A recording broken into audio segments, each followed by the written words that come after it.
to the final day of the new In Chess Classic. Magnus Carlsen is in the lead after a stunning performance yesterday, and he is so close to finally winning a tournament on the Meltwater Champions Chess Tour. But Hikaru Nakamura will be going all in to get that one win he needs to take this to tiebreak. So with two rivals ready to fight, we welcome you to the big final of the new In Chess Classic.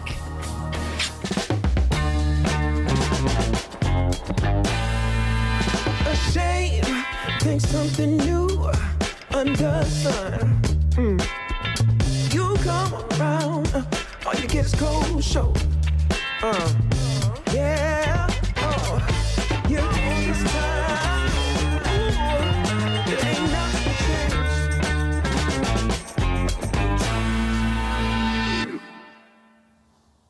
It's finally here, the big final. Either Hikaru Nakamura or Magnus Carlsen will win their first tournament on the Meltwater Champions Chess Tour. And to guide us through the big final day, as always, Women's Grandmaster Houska and Grandmaster David Howell. And David, Magnus Carlsen, he's never been closer. Do you think he's nervous today?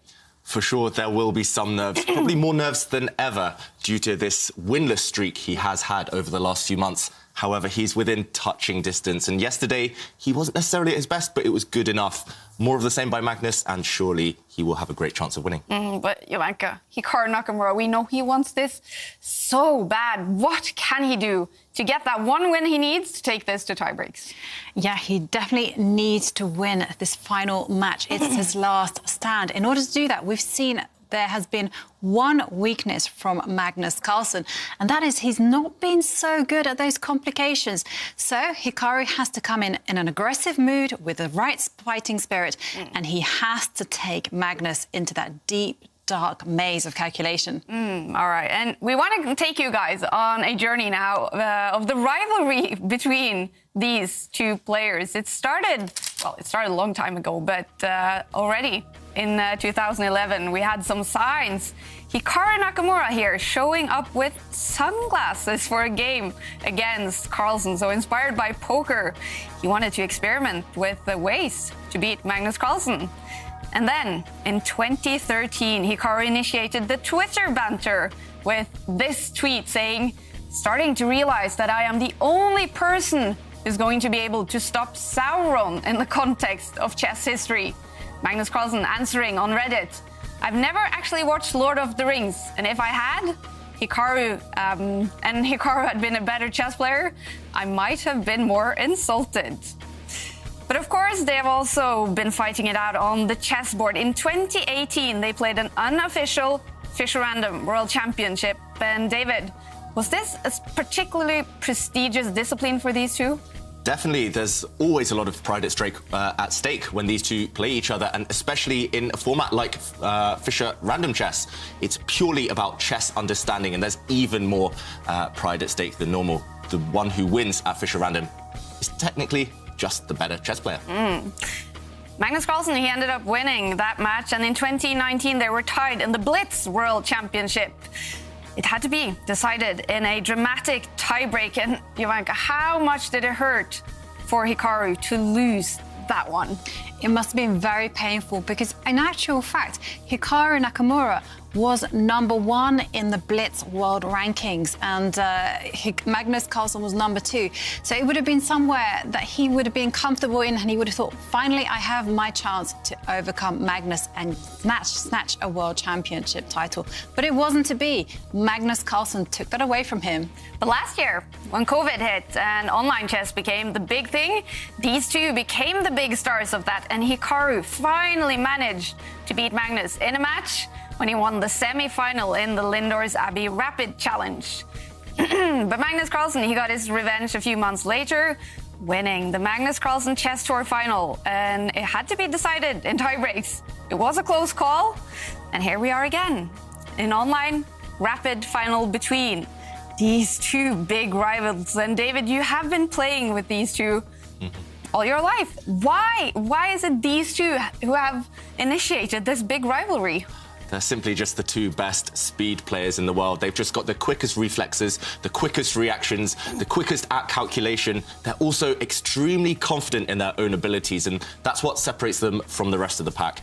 There are lots of strong players in the chess world, but these two, they are a step above. And, you know, Hikaru was never able to really challenge Magnus in over-the-board chess. Do you think that is parts of why he later has decided to sort of go all in for online chess? Because he really wants to be the very best at something?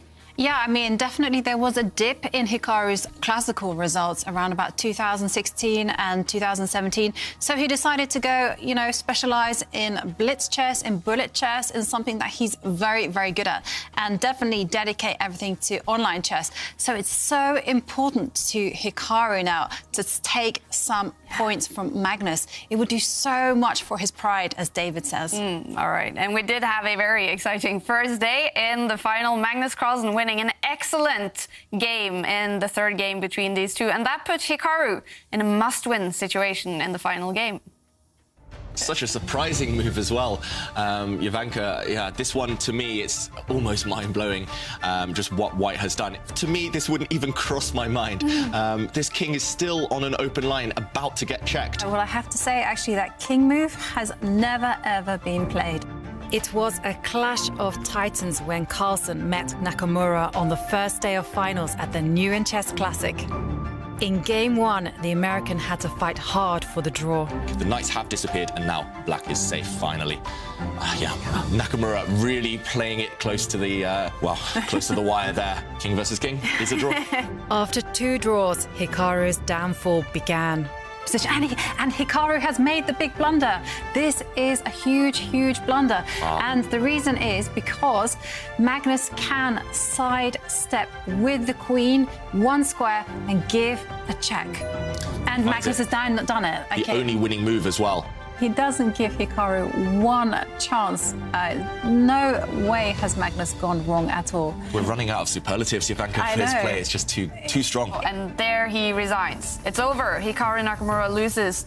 And we have to remember that Hikaru is in a must-win situation. Magnus is winning now. Hikaru's just blundered. He avoided the queen trade, but he's put his queen on the square, protecting the bishop in the corner. Now the queen's attacked. There's no way to save White's bishop in the corner. Nakamura resigns. Wow, what an ending.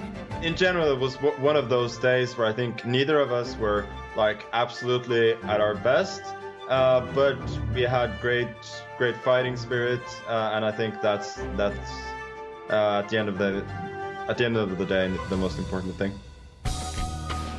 Magnus Carlsen, he was the winner of the first match in the final, winning those 2 last games. Hikaru Nakamura, he has to win the second match today to take this to tiebreak. And also notice, in the match for 3rd place, Shakhriyar Mamedyarov and Levon Aronian, they won 2 games each, both with black pieces. So everything to play for in the battle for 3rd place today. But Magnus, he was the best on the first day of the final. Hikaru Nakamura, not too happy, and I think this was from Game 3 when Magnus outplayed Hikaru, and the American eventually lost that game. He also lost the last one. But David, in this game, Game 3, Magnus showed us some fantastic chess. What was it that made Magnus the best yesterday? Magnus simply kept control at the key moments. Magnus actually in his interview afterwards mentioned that he blundered in that game, or he missed something, but it was just the way he kept control before and after that mistake which led to his victory. And this is the position Magnus was so disappointed about. He actually played a really interesting move here. He played bishop takes pawn for White. If he hadn't done this, if he just sat on the position, White had a strategic advantage. Instead, initiating complications, White sacrificed a bishop, but it was the way in which Magnus Carlsen handled the position after we saw some trades. This move being the key. White's rook stepping forward, preventing the black bishop from entering the action in the middle of the board. And after the next couple of moves, after White had established this control that Magnus loves, putting all of his pieces on dark squares, we saw a masterclass from Carlsen. He slowly but surely improved his pieces and set up Nakamura into a trap. And that means Magnus Carlsen, he is in the lead in the final. Hikaru Nakamura, he has to find a win in at least one of the 4 games in the second match in the final. So he has 4 games to do it. And if he is able to do it, then we will have tie breaks, and that will be super exciting. Now, we're also, as always, focusing on a big personality in chess with Dirkjan, editor of New in Chess, telling us some fantastic stories. And today is going to be about the greatest female chess player of all time, Judith Polgar. But after the first game, and we're so excited about this, we will finally get to show you the Chile Chess Challenge. David challenging world champion Magnus Carlsen to a game of Chile chess, and we have a sneak peek for you here. Magnus Carlsen, get ready to lose to the good old David Chili Willy Howell. You either lose on the board or you give up eating the next chili. Oh, I need more milk. Fuck. My mouth's so fat. Please, all of it, all of it. So we thought you would be the big favorite here against, Norwegian Magnus Carlsen. Yeah. I feel I've let down my whole nation. England, we're very proud at our tolerance for hot curries, but not me, unfortunately. But I do think Magnus maybe... I think he thought it was spicy as well. Yeah, he was trying his best, trying everything to keep a cool exterior, but he didn't kid anyone. All right, well, hopefully soon, Jovanka, we will be able to go to restaurants, eat chili, Indian food, and maybe also to some karaoke pubs. Yeah, of course, Kaya, because, the final is all about self-confidence and being in a good mood. And being in a good mood is very important. And so we decided to ask for our quiz of the day, what is your go-to song at the karaoke bar and why? Now, you can tweet your answer using the hashtag ChessChamps, or the second way to enter the competition is to go onto the Champions Chess Tour Instagram page and you can post your comment there. And the prize for one lucky winner is this AirThings mini device, which monitors the air quality in your room. Certainly will put you in a good mood and make you sing, I think. Yeah. All right. I'm excited to hear your answers here. It's getting close, the first game in the second day of the final. So let's head into the play zone. We do know Magnus Carlsen, he is sitting in Oslo, Norway. It's getting close to 7 p.m. for him. Hikaru Nakamura sitting there in the U.S. at 10 in the morning for him, and he seems to be liking that time, drinking coffee in the start of every game. And then we have Levon Aronian and Shakhriyar Mamedyarov in the match for third place, both at 9 o'clock in the evening. And Hikaru Nakamura right now, David, what will he be doing? What has he been doing this morning, do you think? Do you think he got up super early to prepare? Probably the preparation was done last night. You want to get all the hard work out the way before you have a night of sleep. And for Nakamura, he just needs to try something different. No matter what he's done, it wasn't quite working yesterday. He never really got into that match, never really took his chances. So, the onus is on him to mix things up. He needs to win the best of 4-game match. And we have been talking about their rivalry. Let's take a look at the head-to-head scores in rapid chess, this is. So, it's no wonder they have a big rivalry, playing each other so many times. There's a lot of games. But, the statistics are heavily weighted in Magnus's favour. 64 wins. That's substantial. That's more than double of Hikaru's score against him. So definitely Hikaru will have that weight of expectation on his shoulders. He's lost to Magnus before. Many times. Many times, yeah. He has also won. So what are we looking for in his play? He's going to have the white pieces in the first game, David. Yes. And what are we looking for? We're looking for something a bit different from yesterday, maybe, especially the second game yesterday when he had the white pieces. It wasn't too impressive. The fourth game, however, he did get chances. He ended up losing Nakamura in a must-win situation, but he played the opening perfectly. He didn't press forward, though. He didn't go aggressive when he had the opportunity. Do you think we're going to see something completely different from him today, Jovanka? Yeah, I do think so. I think that, this is his last stand. He absolutely needs to do something different if he wants to unsettle Magnus. Now, we've seen Magnus has been vulnerable when you take him into positions where he's under attack, he's on the defensive, and Hikaru needs to take inspiration from those previous games from the Meltwater Champions Chess Tour and basically come forth and go fighting. And as always, it is Magnus Carlsen we are waiting for. Always making an entrance, the world champion. But Hikaru Nakamura is sitting there. He is ready to fight it out in the final day of the final in the New in Chess Classic. Levon Aronian and Shakhriyar Mamedyarov will be battling it out in the third place match. They tied the first one. But where is Magnus Carlsen? Always coming in so late.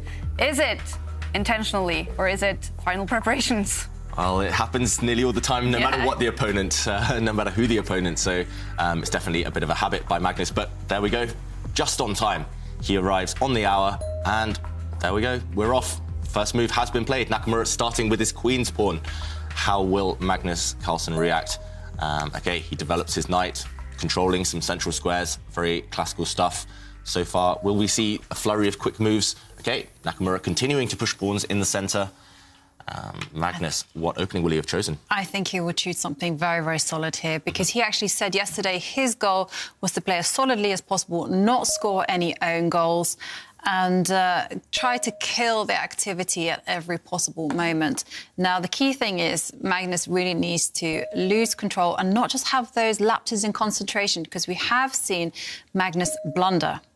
We have seen Magnus blunder indeed, and this is slightly, very interesting to me at least. Hikaru Nakamura playing the same opening in this first game that Magnus played against him in yesterday's first game. So this time the players, they've swapped colours, they've switched sides, changed allegiances, and Nakamura, maybe he's trying to use Magnus's play against him. In today's action. This is interesting psychology, Ivanka. What do you think? I was going to say this is warfare on the psychological front, because what is Magnus going to do? Is he going to repeat the line?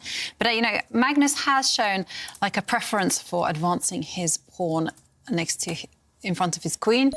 And, okay, so that is not a surprise to Hikaru. And the moves have come very, very quickly, and we're seeing something, perhaps a transposition into an opening that we kind of call the Ragozin. Yeah. That's a new one. Never heard that. Ragozin. Okay, that's the correct pronunciation. Slightly different so far, because White's knight is still at home on that right side. The Ragozin would be with the knight out, but very similar. Very, very similar. If the knight develops there, then we're going to see perhaps a transposition. And I've had this position as black against the World Championship challenger, Nepomniachtchi. He crushed me in the World Rapid Championship one year. I've also played this position as black against Garry Kasparov in some Blitz and Rapid games. So it's very, I mean, all the top players have this in their opening repertoire, especially from the white side, I notice. But, okay, Magnus, he is the one thinking. There's a few different ways than that black can approach this position. He can be really direct, push pawns in the centre. I think that's the most popular way. But it's not normally Magnus Carlsen's style to be really direct in the opening. He's played that direct style once before, but it was in a bullet game. So bullet games are when you have only 1 minute on your clock, and it's insanely fast. I bet these two love that, these two players. Yes, they are the kings of speed chess. I mean, they're fantastic with their pre-moves, they're fantastic with their piece play. You can't challenge either of these two players on that. I mean, have you played Magnus and Hikaru at bullet chess? Yes, and I very rarely score a point against them. Blitz is more like normal chess. Bullet is all about speed, and these two guys, Blitz and bullet chess is like their bread and butter. It's just they wake up, they play bullet chess, and that's just how they get into the games. And yeah, they're by far the strongest two, I think, in the world at bullet chess. Meanwhile, okay, Magnus Carlsen has temporarily sacrificed a pawn for black, but this is still quite standard stuff. Black just developing his bishop there. The white pawn that did capture black's pawn, it will drop off the board sooner or later. There's no rush to go and recapture it. White now has the dilemma of how to develop his pieces on the right side. You need to get those pieces into the action quickly. This is still well-known territory. Surely Nakamura, having prepared this opening, will have prepared a deep idea further in the game. But meanwhile, he just pushes a pawn, stopping the advance of black's central pawn. Magnus, I expect to see him castle his king. There we go. White will now develop a piece. Yep. This is all classical stuff. You need to survive the opening. You need to get your pieces into the centre. You need to get your king castled, especially now when it's starting to open up. David, I'm checking my database, and lo and behold, you have a game with the white side against Michael Adams. Wow. British Championships in 2019.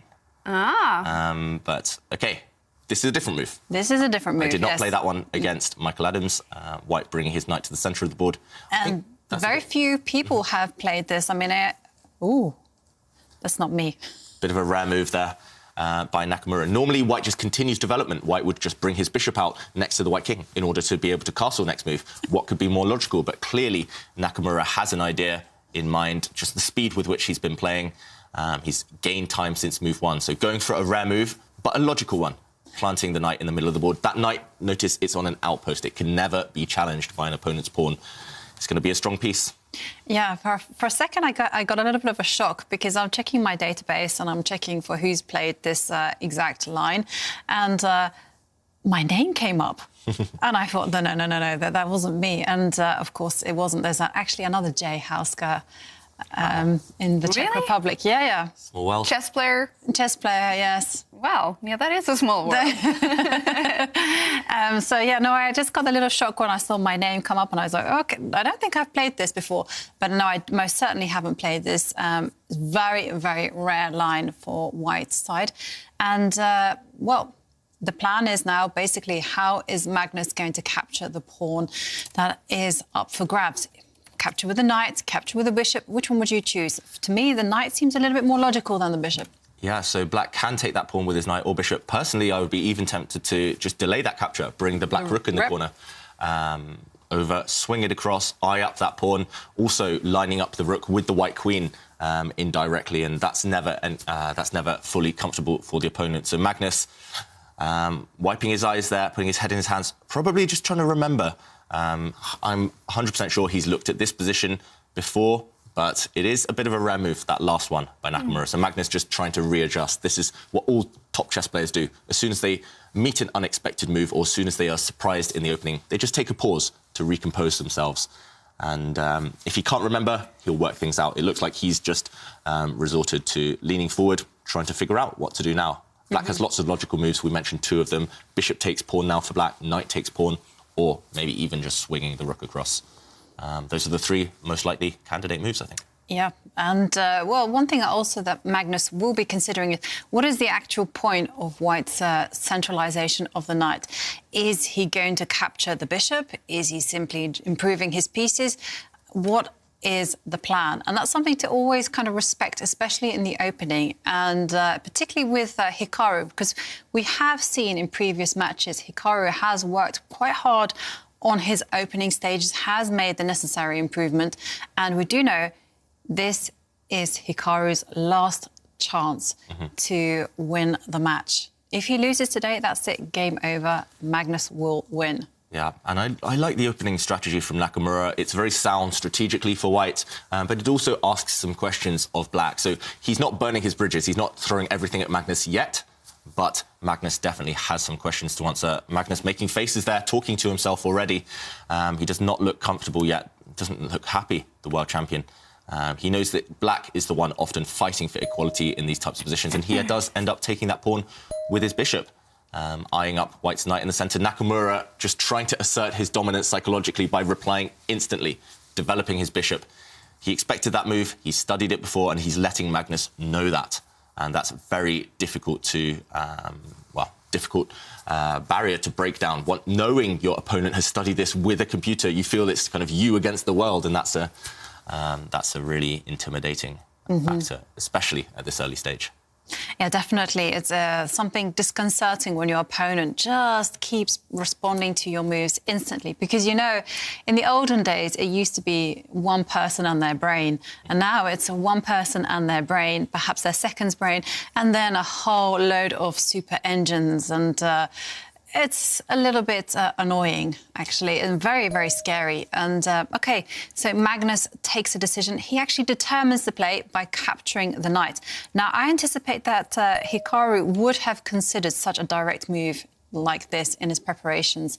And that is why Hikaru is actually playing very instantly and now has shifted his queen 1 step to the right. Now, there is a really hidden point here.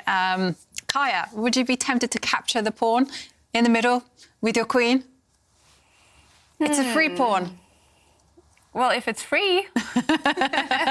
Is I'll free. take it. It's a free. And, well, if you capture the pawn in the middle, then this is a very, very important tactic to be aware of.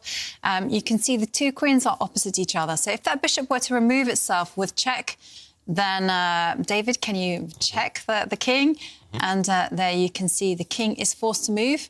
And then we would have queen takes queen. Yeah, so that's why we never leave our pieces undefended unless we know we can get away with it. And this tactic comes up all the time, this type of discovered attack. You move a piece, you have to gain time by moving that piece, and then you do have time to capture the opponent's one of the opponent's pieces. And yeah, Magnus, he will not fall into this for sure. But if you don't, well, if you're not able to take this pawn now or anytime soon, then white has the nice advantage because white has the bishop pair. Especially this bishop as well for black is a problem piece. It's got no future. It's kind of a big pawn tied up, guarding its own pawns. And Magnus Carlsen, he goes in the attack now, dropping his knight into the centre of the board, sacrificing this knight.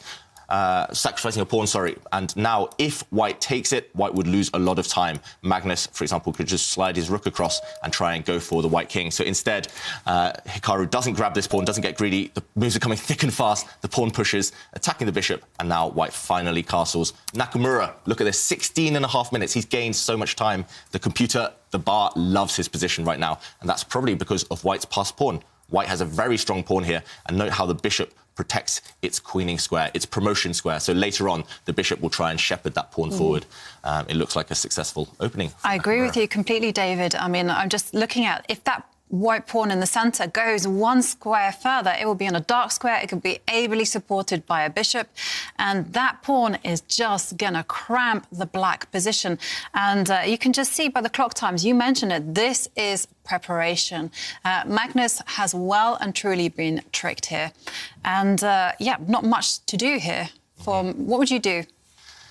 I'm not so sure. I would be tempted to maybe activate this black knight, although it is a blockader of white's strong pawn. So you could bring it forward, try and plant it into white's half of the position, but at the same time, you do let this pawn run free. Also, you do have to worry about moves like this one, attacking two pieces. Maybe you can get away with it as black if you retreat the knight, for example, but hairy stuff for Magnus. He's struggling to stay alive already at this early stage. Bad news. Bad news for Magnus Carlsen. Definitely not the start that he wanted. Well, we do have to be in a good mood when you're playing in these finals like this. And that is why on our quiz of the day, we are asking, what is your go-to song at the karaoke bar and why? So I'd like to ask you, David. Oh, dear.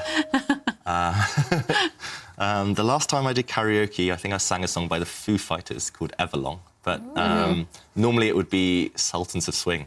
OK. Dire Straits. I know that's Jon Ludwig Hammer's favourite song as well. OK.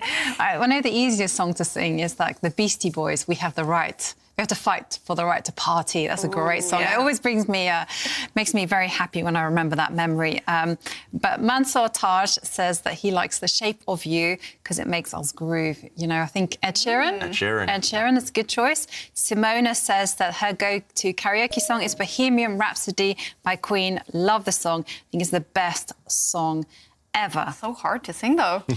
Yeah, it is, isn't it? Yeah. Yeah, but there's the kind of saying that if someone doesn't sing along to it, you do not want to be friends with them. I know. You have to know the Bohemian Rhapsody. Anyway, we should get back to the board because, I mean, things are heating up because we just saw Magnus swing his queen to the right and Hikaru don't care. He just pushes his pawn forward and says, I'm going. That pawn is going to go on a dark square. It's going to be protected by all my pieces and I'm just going to kill you when it comes to space. Yeah, and it might look a bit scary for the white king. The black queen lined up against him, but white, at the very least, next move, if he wants to keep the white king nice and safe, can just drop the dark square bishop back one square, and that will completely block the line of the black queen, and no more attack for Magnus. If there's no attack for black, how is he going to fight against white's powerful central pawn? I mean, that is a real rock there, that pawn, and it's not going to be... It's not going to be eliminated anytime soon. Black is going to have to basically spend the rest of the game just blockading it, and that will tie down one piece. Black will be participating in the rest of the action down without his knight, probably, and that's the long-term aim for Nakamura. He's going to tie down one of his opponent's pieces, and then he's going to activate the white rooks. That's coming next. Meanwhile, it's hard for Magnus to find a plan. Magnus, meanwhile, does jump forward with the knight. There is a huge threat in the position. Black's knight is threatening to come down and give check to the white king. It looks like that's impossible, but white's pawn is unable to recapture because there's a pin at the moment along that line. Black's queen eyeing up the white king. So there we see Stockfish, the computer's top move suggestions. The first move is probably the top recommendation, the most natural one, I think. Yeah. You block the line of the black queen and you attack the black knight in the centre of the board all in one move by dropping back the white bishop. Just retreat it one square and happy days for white. Yeah. That black knight has to move again. Exactly, David. I agree with you completely. That is the most natural move in the position.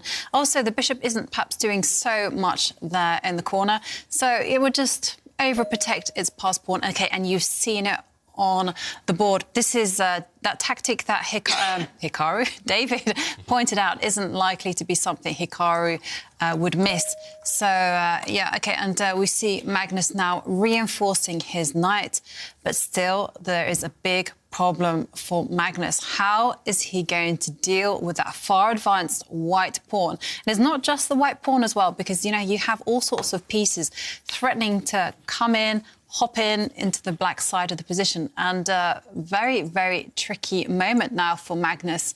I mean, what is he going to do? I mean, just looking at the bar hates the position for black. Mm-hmm. Absolutely. And is there any... Okay, what would you do here if you were Hikaru? How would you go forward? There are a few tempting moves. Ideally, you want to start activating the white rook soon, but it's not 100% clear where you want to put them.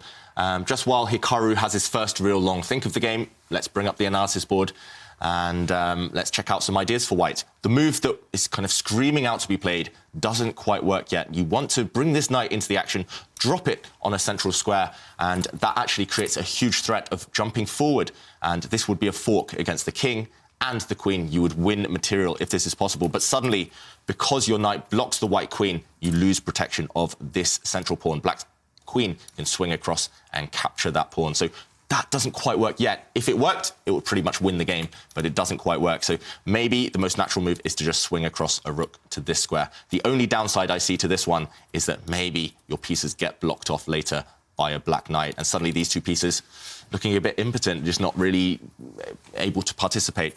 And if this is not what Nakamura wants, then maybe he'll look to activate the white queen before black's knight blocks that line. Maybe in this position, he'll just bring his queen forward. So if the black knight does jump in, at least the queen is active. She hasn't been blocked off. This move looks pretty tempting to me. OK, maybe you can consider grabbing some pawns. I'm not sure whether you have time to do that, but it's looking pretty good for Nakamura if he jumps forward with his queen right now. Yeah. I do like your queen move there, David. I do have one question for you when it comes to which rook should you mobilise in the centre. Is there kind of a rule of thumb that you think about? Because you do have the choice. And in this particular case, it might be that both of them are as good as each other. But in general, what kind of rules would you be looking at? Yeah, I mean, it's always hard to tell. It's always case by case which rook. That's always a huge question. Normally, you want to imagine, OK, if the priority is to occupy this line, you imagine, OK, one rook will be on that line, but where does the other rook want to go? So I picked up this rook a moment ago and put it on this square because I thought maybe later on the other rook wants to drop itself here to attack this pawn. But then again, there's definitely an argument to be said for using this rook so that later your other rook can occupy an open line. So it's all about the potential of the other rook. Yeah. And, you know, and sometimes it's not a hard and fast answer. Sometimes it's just a matter of personal choice.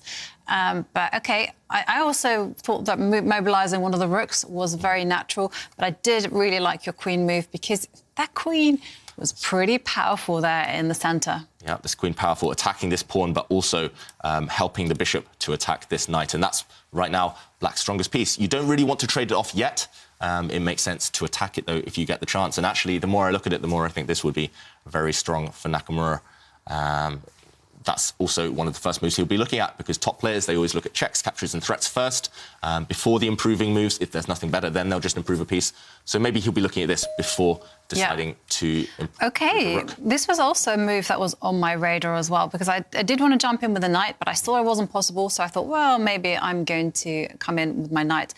But I kind of rejected it because I didn't quite know the future for my knight there. And you showed me this concrete, beautiful queen move that looks amazing. Okay, what is Hikaru planning? I mean, there's an obvious threat. Yep, there's one big threat. It's an obvious one. It's one that Magnus will spot immediately. White's knight is threatening to jump forward again, attacking both of the black rooks at the same time. That's why Carlsen centralises one of his rooks.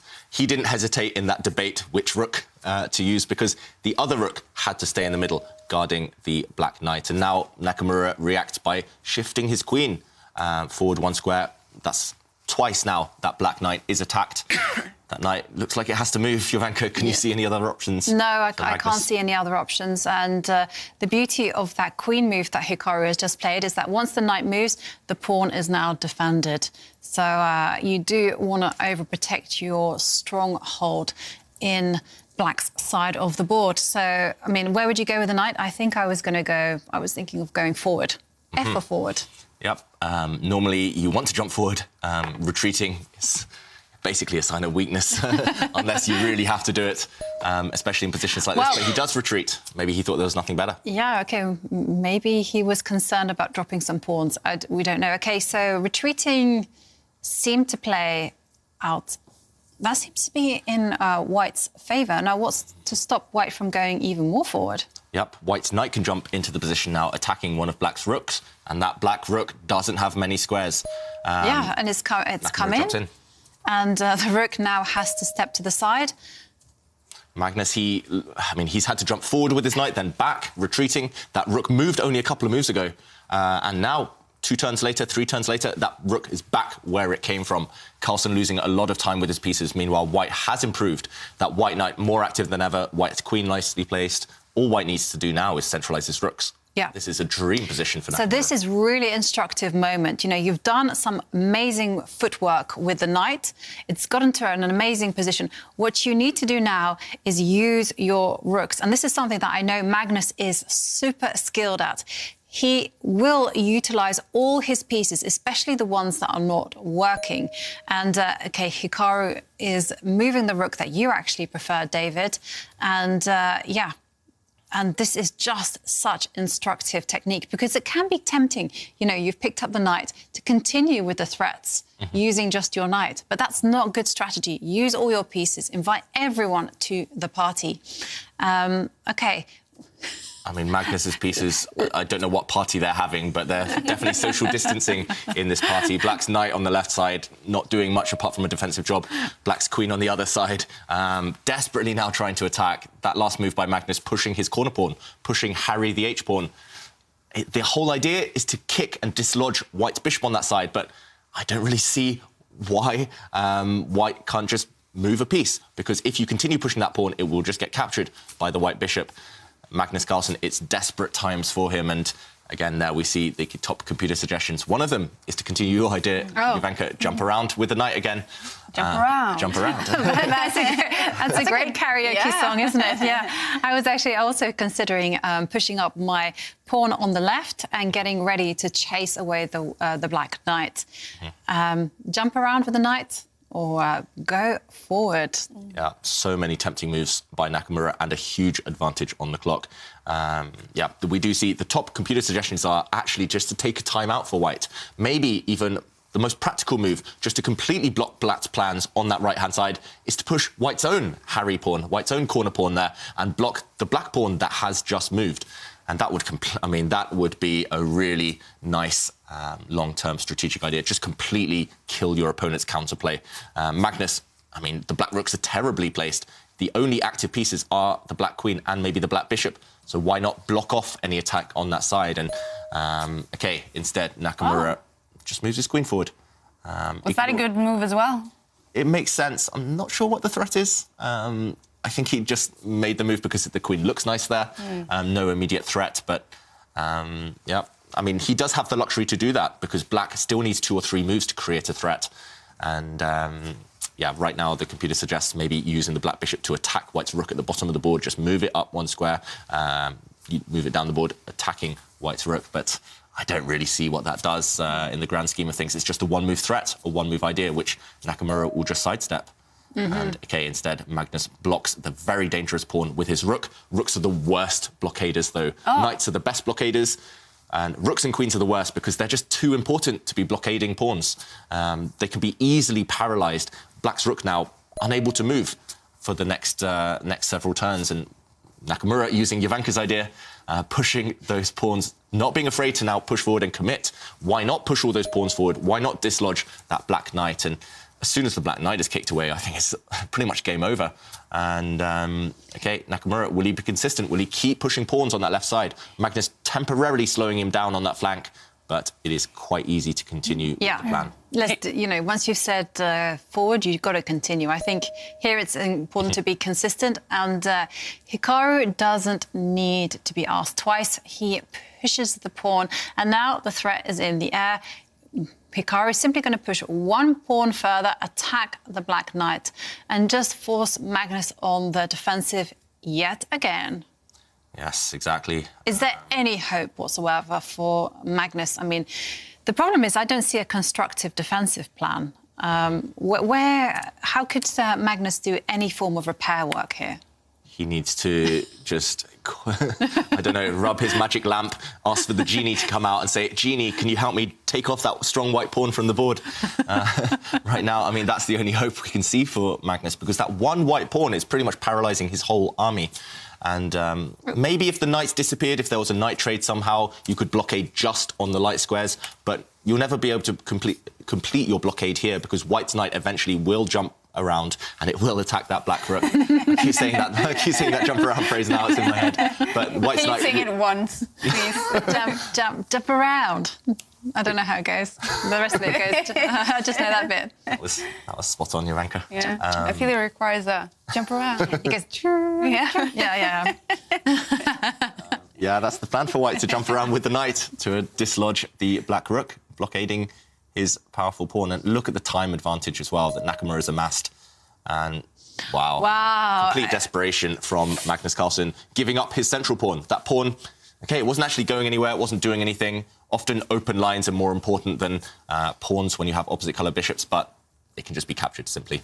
Magnus about to go a pawn down, as well as the clock disadvantage, as well as having a rotten position. Is Magnus losing this game? So far, yes. It was just an opening disaster. He's tried his best to stay in it, tries his best to keep control, put everything on light squares, but other than that, it's all starting to fall apart slowly. Yeah.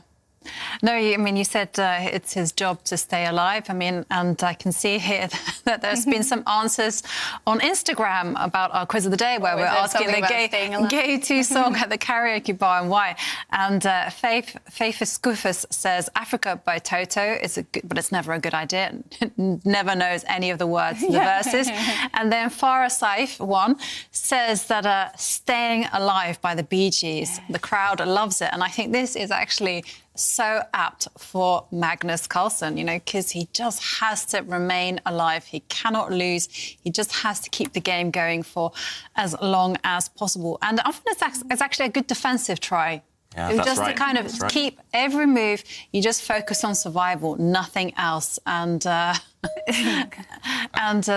Hikaru simply grabs the pawn that was offered to him, and now we see the very deep point to Magnus's play, and that is he has mobilised his light square bishop. It's given him some power, but I mean, this is a great bluffing attempt, isn't it? Yeah, it's great bluffing, but also decent strategy, a decent practical attempt by Carlsen. If you have bad pieces, why not improve them, even at the cost of a pawn? So black did lose that pawn, but he has created an outpost, that light squared bishop now very, very strong, and potentially teaming up with the black queen to create some attacking ideas against white's king. There's an immediate threat for black, at least, in the position. Black is threatening to push his corner pawn, harry the h-pawn down one square, dislodge that white bishop. If white's bishop suddenly were to move, black's queen would just bring itself down, capture a pawn, checkmate. And suddenly we would understand why black has planted his bishop on that central square. So this move is very important for Nakamura. There we see the computer suggestions. Actually, the top suggestion by the computer to re-centralise that white knight, to jump around with the white knight, I don't think it's obvious for a human. I think, personally, most human players, they'll get so carried away trying to stop black's idea of advancing that pawn that they will not even consider relocating the white knight. And even if you do consider relocating that white knight, you still have to work out what happens if black pushes his pawn. I think it's white's idea would be to actually attack black's queen, to kick away the black queen using that white knight, but it's not obvious. Shall we show the big threat on the board, David? Because there is a big threat to Magnus's position, and there you can see it's highlighted there. And the whole point is if white makes some random move. And this is why Hikaru has advanced his rook. So the point is if black tries to play the pawn move, then white simply can go bishop takes pawn. And you can see the rook defends against the killer move that Magnus had in store with the queen. And, OK, so again, the ball is in Magnus's court. He's a pawn down. He has to generate play. I mean, this rook move wasn't necessarily the top choice of the computer, but I think it's good enough. Yeah, and it's surprising that the computer actually there, I see one of its top suggestions is actually to give up this pawn anyway. But again, that is not obvious for any human to give up a pawn when Magnus is already one pawn down. I do like the other move, though, the other suggestion, which is actually to dislodge the white queen, to kick away the white queen. Suddenly, this bishop looks fantastic in the middle of the board. Not only is it attacking, but it's defending the black knight. And if white's queen steps forward, taking this pawn, black's worst piece would suddenly join the action. This rook doing nothing, out of the game. Suddenly it would swing itself across. It's defended by the black knight, and once white's queen moves again, suddenly black would activate his pieces. Maybe rook takes pawn, or in this position he could actually play knight takes pawn, maybe a safer, better move. And suddenly black's pieces are jumping around, they are getting active. And yeah, it's anyone's game. Magnus trying to at least confuse Nakamura. Black's still in trouble. Black still has to be accurate, but at least he has something to hope for now. But is it now Hikaru who has not been accurate for a few moves, giving Magnus some chances? Yes, possibly. I mean, maybe the most accurate move, at least on the last turn, was not obvious. So we can't blame Nakamura too much. He's just trying to keep control. He knows he's got a dominant position and an extra pawn, but... OK, Magnus maybe missing a small opportunity there to go active immediately. Instead, this is a typical kind of Carlsen type of move. Just moving the king, not committing anything. The king nice and safe there. Computer does hate it because maybe the chance has passed. In chess, especially against the top players, you don't get many opportunities to get pieces active. And that last move, maybe it's just a loss of time. It's not actually clear the black king's better on that square than it was where it just came from. So Magnus, I think, just completely missing that idea. It wasn't obvious, again. No. But now white suddenly pushing forward, dislodging that black knight. Now Nakamura, he's the one, again, back on the front foot suddenly, attacking pieces, kicking away the opponent's army. Yeah, OK, and, well, look at the sorry sight that is the black knight. It's moved backwards, back to the end of the board, and it has really no hope. So this is fantastic psychological advantage for Hikaru. But now the big question is, can he make that breakthrough? I mean, what is there to be done? Yeah, what is there to be done? I think maybe it is finally time to start rerouting that white knight. Maybe you can activate that white rook next to the white king. At the moment, it looks nice. It's on a semi-open line, but it's not really doing too much there. Where would you move it to, David? That's a good question. I would be tempted to either bring it up next to the black bishop or swing it the whole way across to that corner line, open line. The problem is for Nakamura, there's so much choice. He could also centralise his queen. He could pretty much do anything right now. The thing is, though, with this type of positions is that, you know, there are a vast array of improving moves for white. You know, you mentioned improving the knight, improving the queen, improving the white rook. But there is no killer blow, so to speak.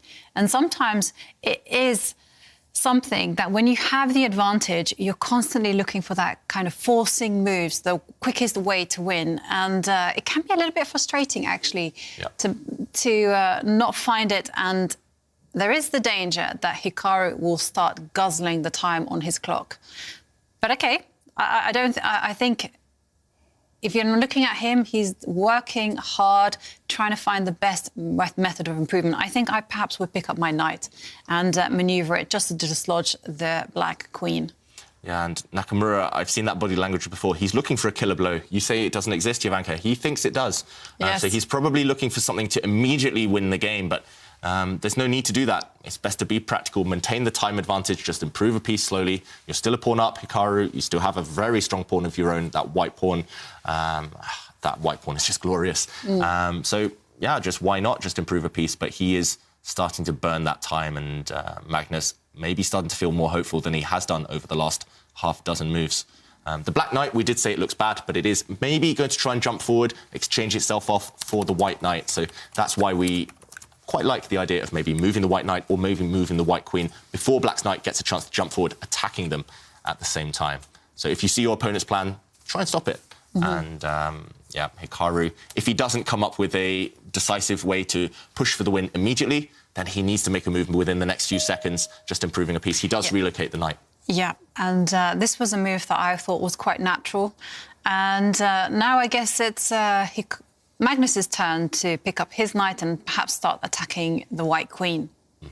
Yeah, that's an automatic move, right? You don't even think. You just bring that Knight forward, gain a bit of time. The Black Knight now far better than it was on the edge of the board. The White Queen does backtrack, stepping back one square. The White Queen, I don't really like where it's placed. It's on a light square. It might get attacked by a bishop later on, but at the moment it does hold everything together. What can Magnus come up with? He needs to get his other rook into the game. One rook paralysed, blockading White's pawn. The other rook needs to do something. I'm not sure where to put it, not sure how to place it. White also has two big threats right now. White's Knight is threatening to jump forward, attacking Black's Queen. It's also threatening to jump to the other side of the board, to jump left to attack Black's rook. Well, OK, David, Magnus has now sacrificed a second pawn. I mean, that was unexpected. We were talking about the rook, but, well, what is the point of this? I mean, why can't White simply capture the pawn? But instead... Nakamura finds the only winning move. All other moves would have lost most of his advantage there. If White had played bishop takes pawn, he would have lost his own pawn. Let's quickly bring up the analysis board. White now is completely winning. If White had captured this pawn, he would have lost control, and as soon as his other pawn drops, it's anyone's game. Anything could happen. Instead, Nakamura spotting his opportunity, ignoring this attack, but counter-attacking against the Black Queen. And Magnus, he did jump forward with his own queen. I think Nakamura can just win the game now by moving the bishop that is attacked. Wow. Move it forward, block this queen's defence to the bishop, and now Black has this bishop under attack. The problem is, how do you deal with it? You're a pawn down. Also, your Black Queen is running out of squares. Next move, White can simply step the pawn forward and the Black Queen has to retreat. I think Black's position will just fall apart. He can't defend everything here. And if he tries to take this bishop, White can just recapture with a double attack. That's the key move. Maybe there are other ones in the position, but I don't see any reason why not to play it safe. Step forward, attack the Black bishop, and should be winning. Wow, this is dramatic for Magnus Carlsen. Hikaru Nakamura could be about to make a huge comeback here, winning the first game in the second match. And wow, and Magnus will have to come back with a victory or else we're going to head to tiebreaks. Wow. What a start to the day for Hikaru Nakamura. Impressive stuff. Yeah, I mean, it was everything done to perfection. Well-timed opening. Surprise Magnus. He gave Hikaru such a pleasant advantage, and Magnus didn't know how to handle it. But the game isn't finished yet, so we should not be counting those chickens before they hatch. Yeah, he's done everything perfect so far, but there is still the finishing technique, that killer instinct. He doesn't play the move that I was advocating, but he does play a good move, and one that still maintains his advantage. He brings his bishop to a safe square. There's no threat for White. That's why I didn't like this move too much. Also, the bishop is not on a protected square. So when you're down to 2 minutes, it just feels like you want to keep everything protected. That feels slightly loose for White, but he's still a pawn up and still with a dominant position. He should still be winning Nakamura. Can Magnus find a last trick, a last way to try and stay in the game, to stay alive? I can't see it right now for Magnus. He seems very focused. It doesn't seem to be any anger at this point, like we sometimes see with Magnus. He seems very focused, but the time is ticking so fast. That's the moment. Yeah. OK, he does try to go active with his knight. Nakamura, meanwhile, not looking happy. Nakamura shaking his head. Maybe he missed that last move. It's not too scary. I think White can still win with a very clever move right now. He can bring his rook up to attack the Black Queen and attack the Black Bishop. We saw something similar when we had the analysis board a moment ago. That move would be winning, but there's some calculation that needs to be done. So Nakamura, he needs to keep calm. Shall we show exactly why that move is so dangerous? OK. OK, he blocks with his bishop instead. Nakamura has just blundered and is suddenly... Is he losing? I think he's losing. Yeah, he's losing. There's a winning move for Magnus Carlsen. It's a genius idea. It's so difficult to find. Only one move wins for Black. He can play rook takes pawn, giving up his rook. And that looks like madness. White can take it in two different ways. He hasn't found it. This would have won for White, won for Magnus, turned the game round completely, 360, but he doesn't find it, Magnus Carlsen. This was very hard to find. We'll go through that a bit later on, but instead Magnus gives a check with his knight. This pawn cannot capture because it's pinned, and once the king hides in the corner, Magnus pushing his pawn forward, protecting his bishop. It's completely turned on its head. It's still anyone's game now. Wow.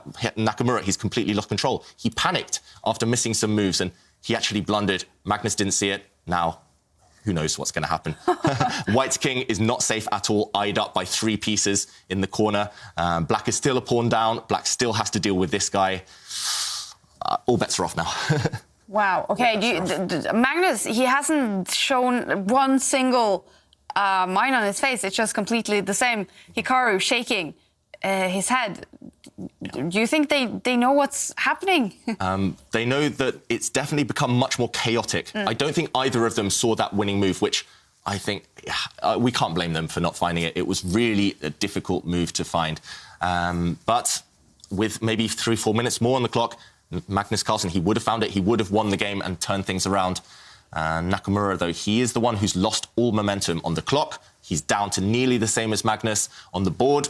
Suddenly, the white king, it was safe as houses. Now it's definitely under attack. Everything's turned against him suddenly. Can he keep his cool? He's still doing OK. And there we do see the computer suggests bringing the white queen up diagonally 2 squares to attack Black's rook. Seems like the only move to keep his advantage. Yeah, and even that, it's not a big advantage anymore. Yeah, he's played it. He has moved his queen to attack the rook.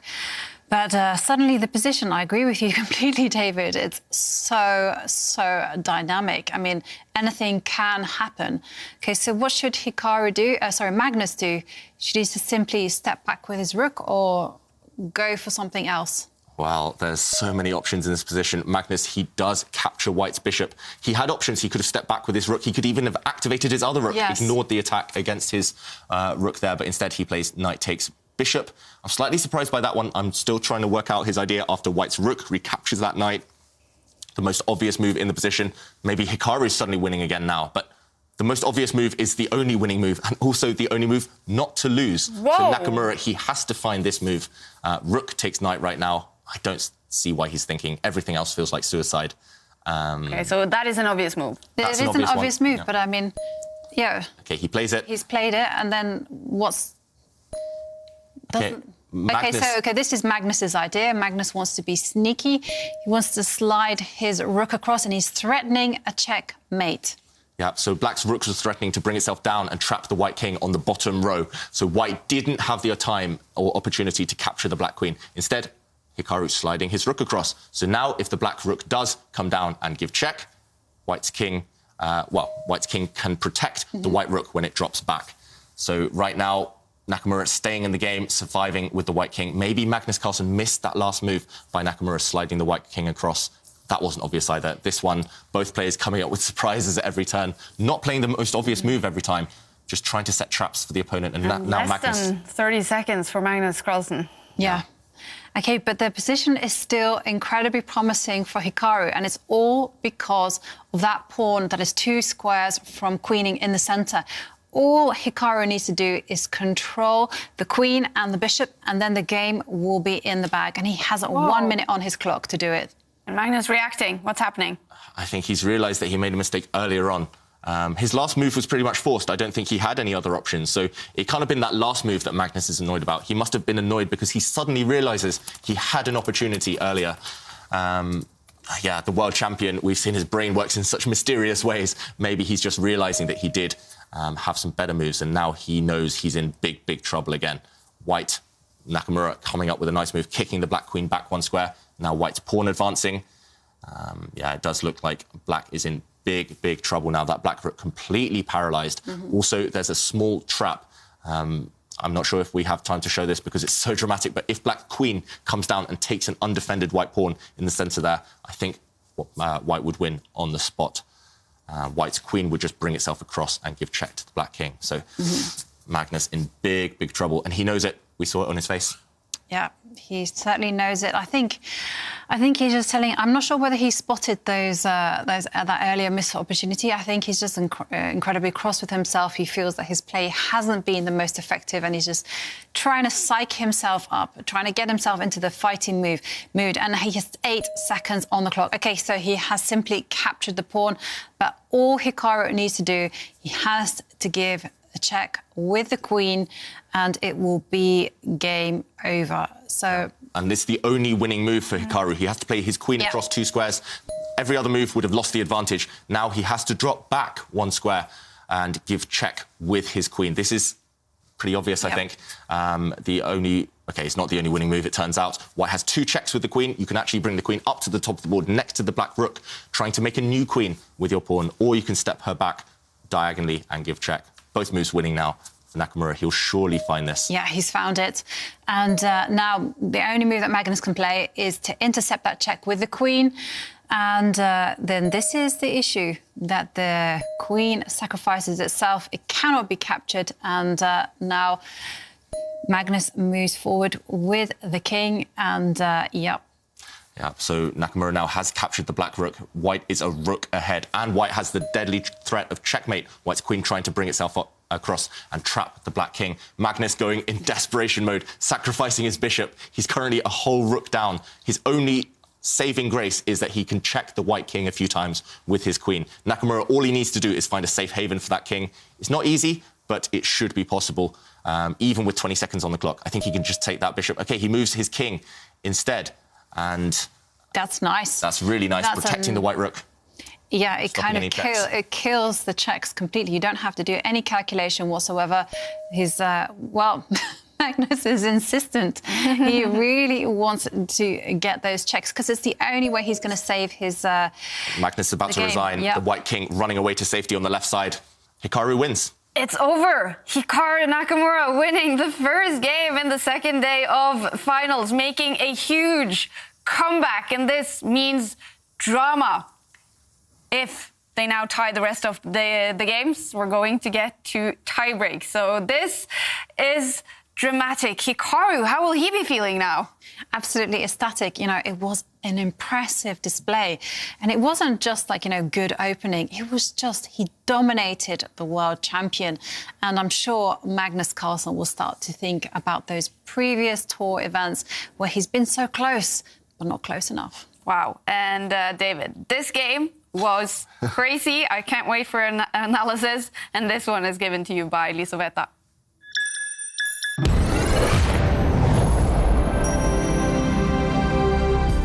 This game, even if we were here for 1 hour analysing it, I think it wouldn't be enough time to give it justice. There were so many fireworks, so many twists and turns, and we did see Nakamura dominate the game, as Jovanka said. White was in control for all of it. White was winning a perfect game, no mistakes, until this point. At this moment, Magnus Carlsen is trying to go active with the Black Knight, trying to jump in, giving check. And actually, Nakamura could win by bringing his rook up, attacking the Black Queen. The whole idea is that once Black gives check, you can just slide across, because once your rook disappears, there's the sneaky move, check. Queen takes bishop, check, attacking the king, and next move, just winning the Black Knight. But this is where we saw a sudden chance for the world champion. Instead of finding that rook move, Hikaru, he dropped his bishop back, and this was losing. Magnus missing his opportunity. Black could have played rook takes pawn in this position. The white rook cannot take, because then it would be checkmate on this square. And if the white bishop takes, then suddenly a hidden idea. Black's knight would give check, the king would slide across, and now the bishop would move out the way. Check, a discovered attack, something we saw a bit earlier in a different form. And now, once white's rook captures, white's queen would be under fire. Black would win the white queen and win the game. Magnus Carlsen missed this, and he never got a second chance.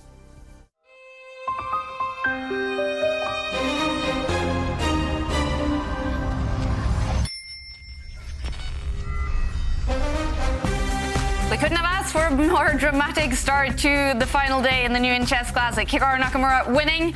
And now what's going to happen in Game 2? Magnus Carlsen will have the white pieces coming up in about 13 minutes. But right now, we're super excited because we are joined by the next challenger to Magnus Carlsen in the World Chess Championship. It's Jan Pomniac. And first of all, Jan, congratulations! Thank you very much. It's been obviously a few days since you secured the victory in the candidates tournament. So what has these last few days been like?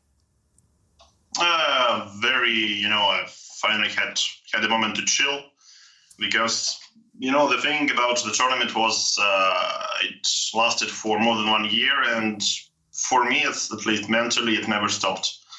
All my attention, all my thoughts were about this tournament, and even within this year, actually even like 13 months, all the time, more or less, I was thinking, what to do, what to play, and so on.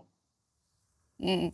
And Jan, you said it lasted over a year. You were in shared lead, Maxim Vachier-Lagrave on top of the table after winning the last game last year against you. Why do you think it was you that kept your cool the best and was able to, quite dominantly, I have to say, win the second half of the candidates?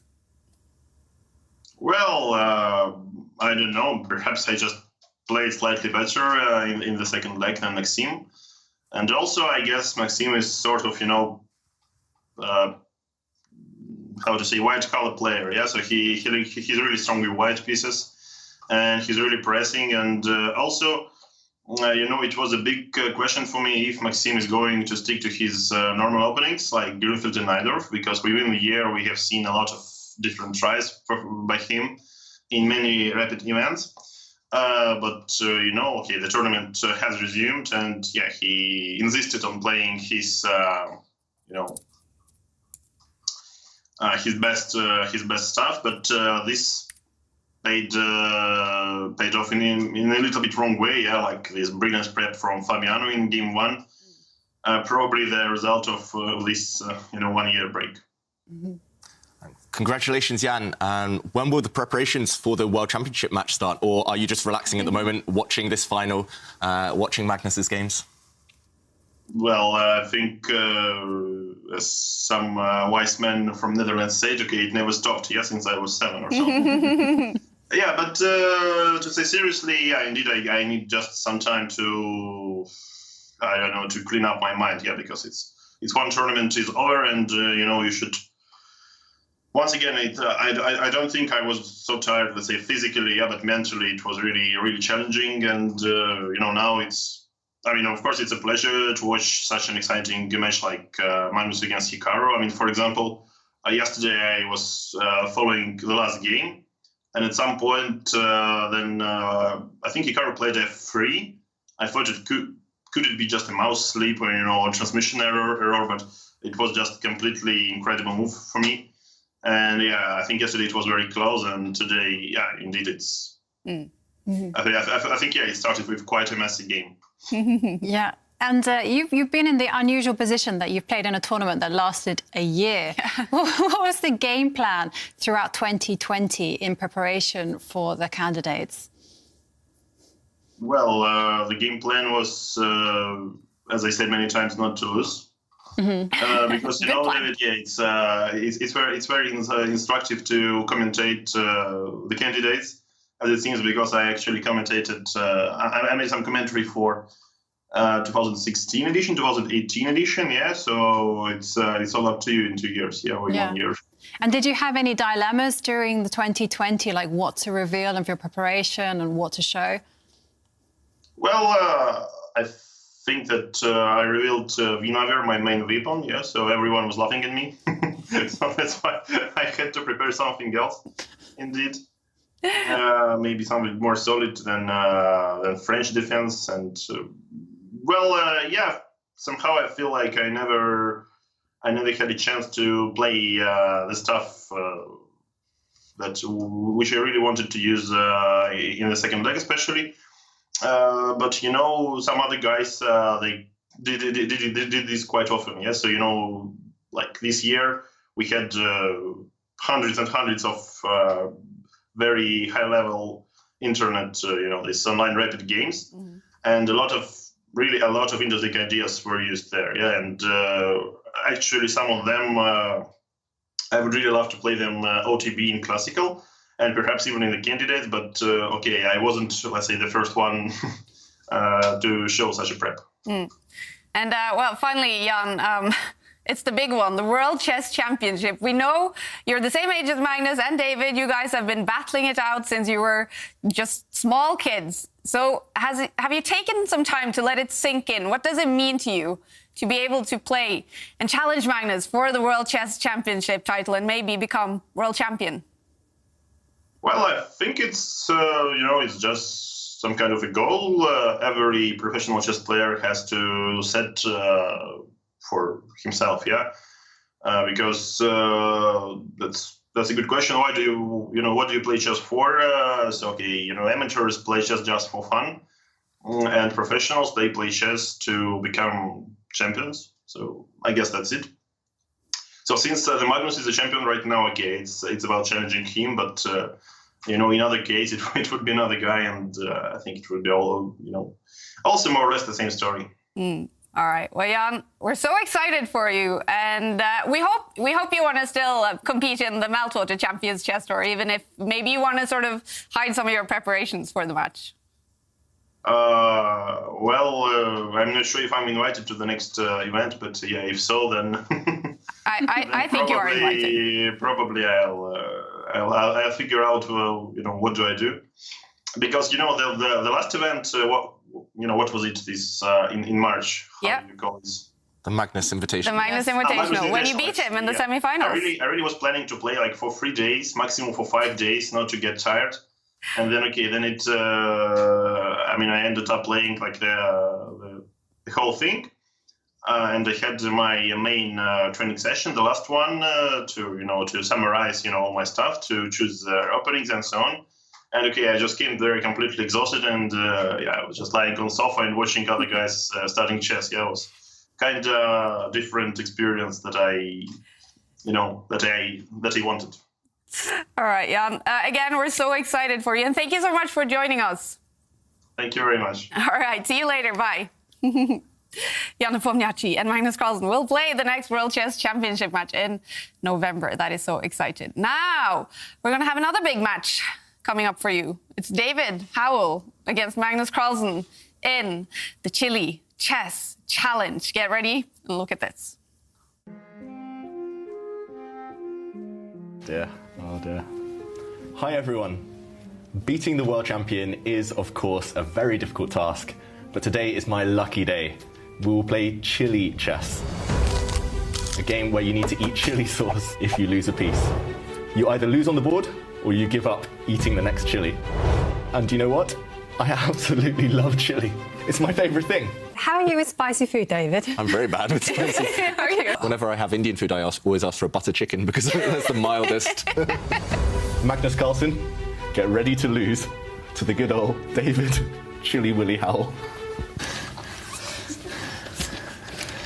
To most normal people, lemon drop hot sauce gives a refreshing kick. But for me, this is just what I rinse my... This is just what I rinse my eyes with to wake up in the morning. The habanero hot sauce is what most people call embarrassing scene at restaurant sauce, but I just call it regular milk. The scorpion inferno sauce is a serious no-go for most people. This is also where I, Chili Willy Howell, draw the line. Just kidding. This is my go-go sauce.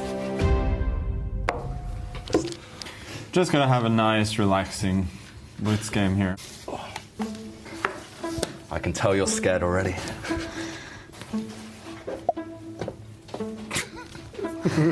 Oh, Jesus. Right.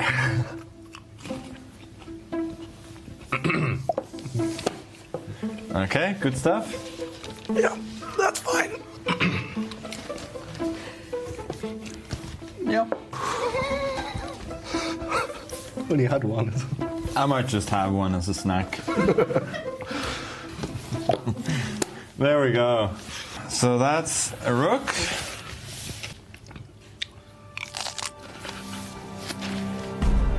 Yeah, there's an aftertaste there. This is a slow burn.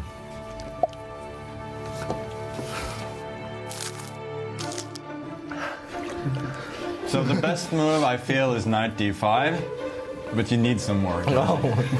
You need some more. Has anyone got any tissues?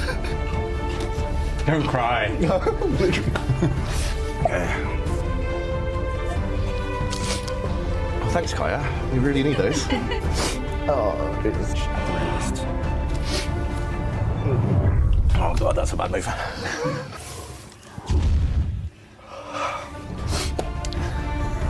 Okay.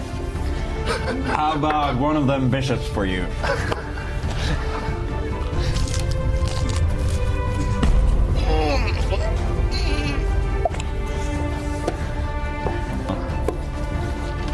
Let's... Don't do it, don't do it. Don't do it. Let's force those queens up. Run away. No!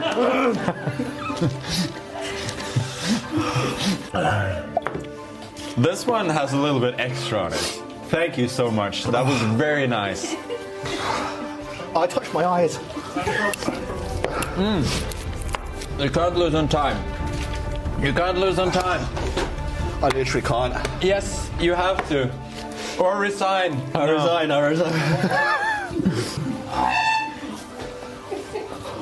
My mouth's on fire. Please, all of it. So how was it for you, Magnus? No, it was pretty relaxing. I'm gonna have myself a little snack. I hate you.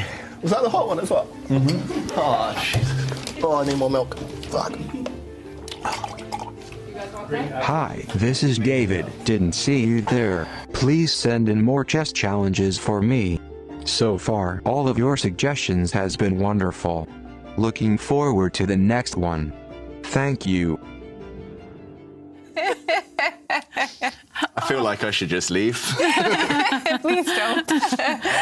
I'm going to give an applause, David Howell. Yeah, that was some impressive stuff. But Magnus, like, it's just not fair. How is he so good at everything? Like, he barely flinched. I think he was struggling a little bit. Maybe. Yeah. He was trying quite hard to maintain the... Yeah. Actually, but we never got to see. So you resigned from the game. Yeah. How did it actually go? On the board, it was about level, but I resigned because I just couldn't have any more chili, and he just forced me to take the hottest one again. So he was mean. He was taking the queens, the rooks off the board just to give me the hottest chilies.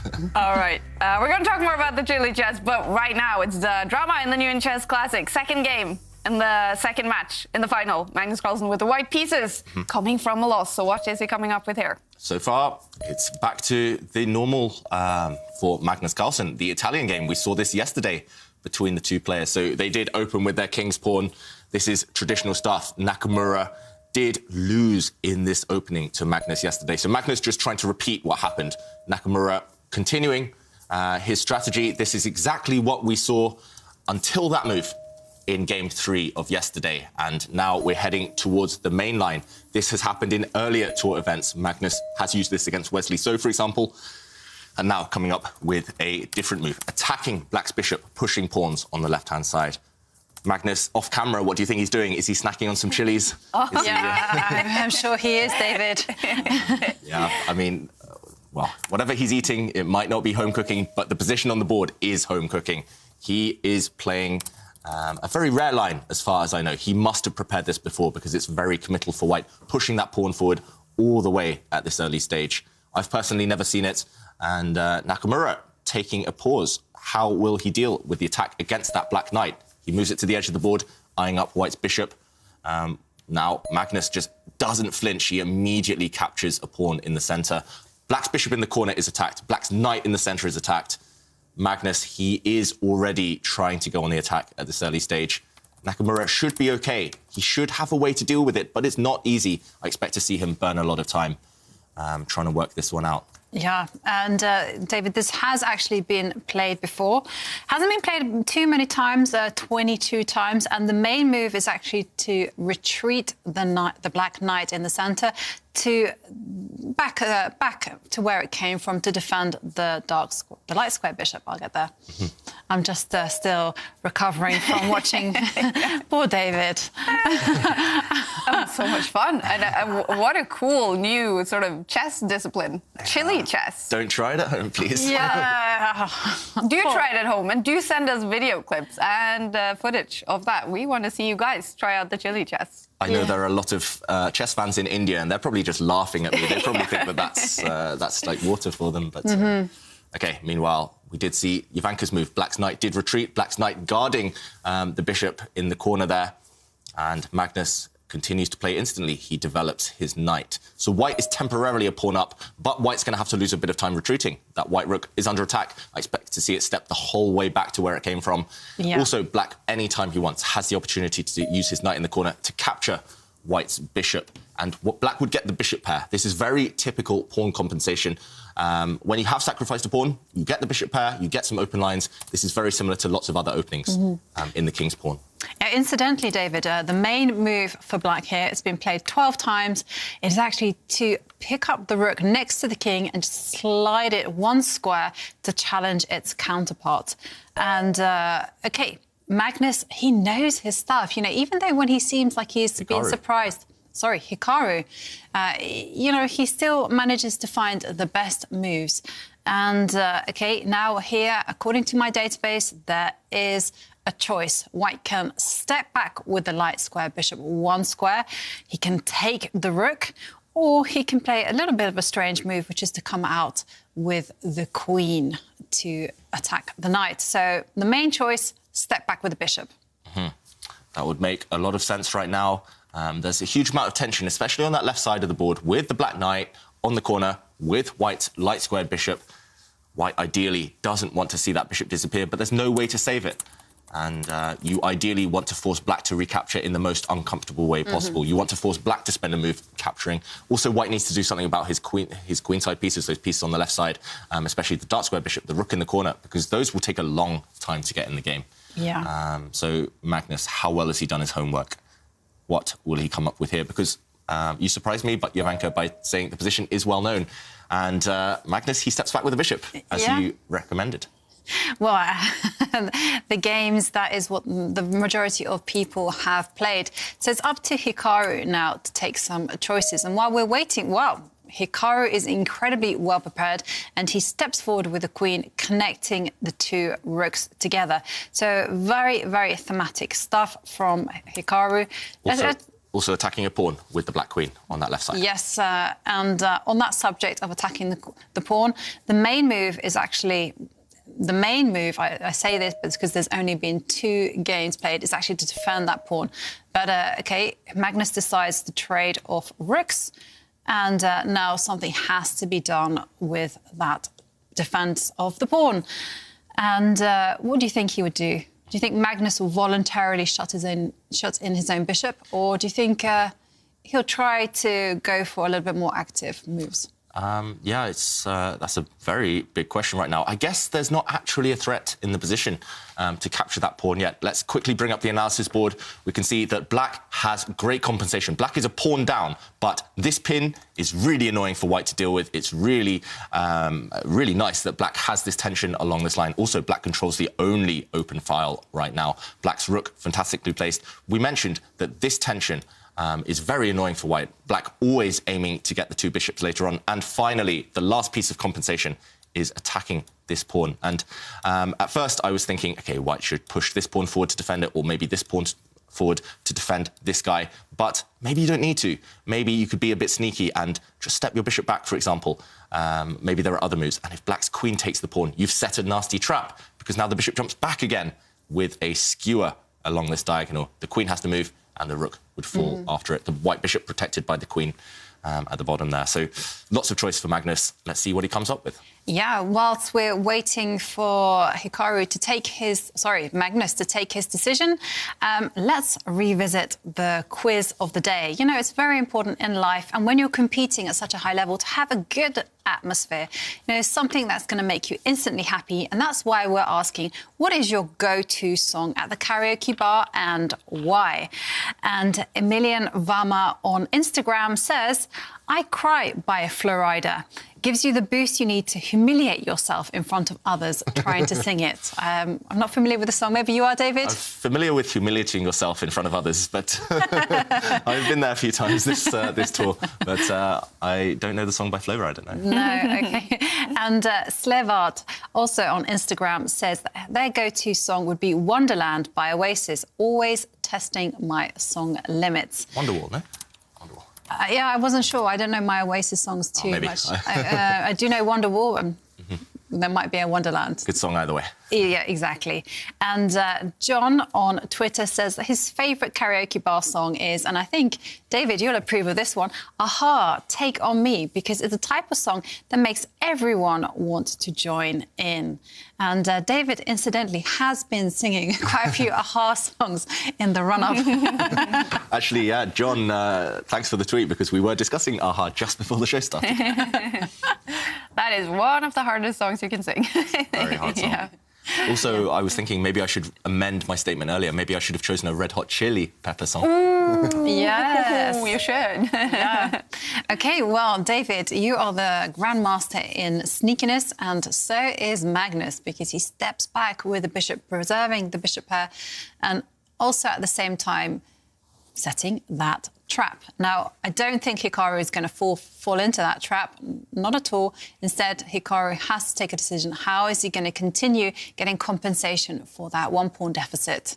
Yeah, I really like what Magnus has done. I did notice the computer didn't approve the evaluation bar, and there we go. It does slide over slightly to Black's side. So I like White's move. I think it's a great practical attempt. Maybe Black has something a bit direct, but it just sets that trap. This is a way that I win a lot of my chess games, or the top players win a lot of their chess games, setting those traps. Black's queen, as we pointed out earlier, cannot take the white pawn. And if it can't, then Black's knight in the corner there on the left-hand side. Knights on the rim are dim. We've repeated it many times. Knights on the edge, they fall off the hedge. Black has one bad piece, and that is something to hope for Magnus Carlsen long-term. Meanwhile, Nakamura, in order to justify his pawn deficit, I would expect maybe the other knight to come back into the centre. I know it's danced around a bit, the other knight on that right-hand side of the board, but why not bring it back to the centre, attack a pawn, maybe try to jump to some other squares later on. It feels like the type of move where you gain a bit of time and you activate your pieces. I don't see any other immediate active moves for Black right now. Maybe you could move your bishop. Maybe you can try and activate the queen, but nothing is too convincing. I think the move that is really screaming out to be played, that Hikaru will have on his radar, at least, is for Black's knight to jump into the centre of the board. Yeah. How about you, Ivanka? What do you think? Yeah, I mean, I do like your suggestion. I've been slightly distracted, David. I have a confession to make because, well, Twitter has been suggesting some challenges for you. Yay. Great. You did put in the request, David. That was definitely my voice at the end. Yes, I'm sure it was. All right, should I take notes now? Yeah, definitely, right. Kaya. So Midrin Al-Hadri says that he's liking the idea of chilling chess. No more forks and skewers, just pure, raw physical pain. David can simply can sympathise. And Tim Fox has a concrete suggestion. He says he wants to see David Howell play a bullet match in zero gravity. I have no idea how that's going to work, but OK. It's going to be expensive. Yeah. You fund it, Tim Fox. Yeah, and we have Andrew fighting David's corner. He says, think we need some kinder challenges for David at the Chess Champs Tour. How about a Maltesers eating contest? Oh, I'd win at that one. Magnus has no chance. Actually, I can tell you, I've seen this in action. When you put too many Maltesers in your mouth, they kind of like solidify and it becomes very, very difficult to Better than chili in the mouth. I used to have this party trick when I was younger. I haven't tried it for a few years, but I used to be able to throw sweets or chocolate in the air, catch it in the mouth. But don't suggest that, please, because it might have faded, that skill. And meanwhile, OK, both knights have jumped into the centre of the board. Black's knight jumping in, attacking a pawn, White's knight jumping forward as well. This must have been Carlsen's idea to centralise the white knight. And again, the onus is back on Hikaru to justify it being a pawn down. It feels like Black's position is very good, very active, but that activity might fade away long term. Or if Nakamura, if he just plays too slowly for 2-3 moves, if those white pieces on the left side start to bring themselves forward, start to find better squares, White's just a pawn up.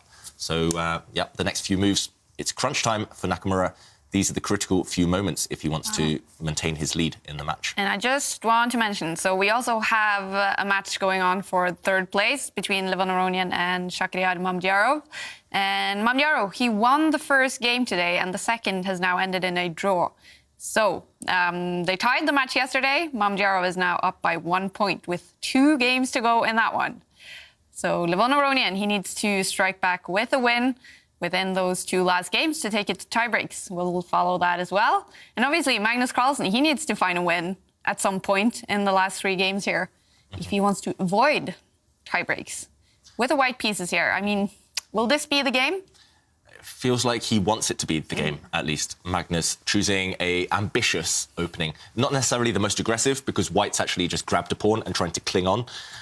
This is how I like to play chess. You just grab a bit of material or you take a long-term strategic advantage and then you just try and survive as long as possible until that advantage becomes a factor later in the game. But it is making Nakamura think. It is making Nakamura kind of, sacrifice a piece even. Nakamura there, he's just weighing up the risks involved, and he does sacrifice a piece. He's just played knight takes pawn. That knight can be captured by white's knight, but Nakamura has a sneaky idea in mind. We have to go to the board. Maybe we can keep an eye on the players because I want to see if Magnus reacts to that one. So far, stony-faced, he hasn't flinched. Black just bring his knight to this square, capturing a pawn. It can be simply taken. But Nakamura's idea is that he's opened up this line for his rook. So now, after bishop takes knight, white has a dilemma. If queen takes bishop, suddenly the rook will bring itself down. Checkmate. The king is caught at the bottom of the board. The only escape square, this square, is guarded by black's bishop. So this would be a disaster for Magnus Carlsen. In this position, he cannot play queen takes bishop. He would have to play pawn takes, but this is super scary. Suddenly black's queen jumps into the position, and combined with this bishop threatening to do nasty stuff to the white king on this square. Maybe Magnus Carlsen can save this game by pushing a pawn forward, but it would be playing with fire. Actually, we're going straight for this position. We're about to reach that position, and Magnus, he'll have to play pawn forward, blocking a check on this square. And I expect to see maybe Nakamura swing his rook across, try to deliver checkmate. Magnus under heavy fire here. Look at Magnus's face as well, lifting his eyes. He knows that suddenly it's trouble. It's trouble. Maybe he's okay as white, but Nakamura, maybe buoyed and feeling more confident after the last game, he is the one being aggressive now. Magnus needs to be super careful, basically.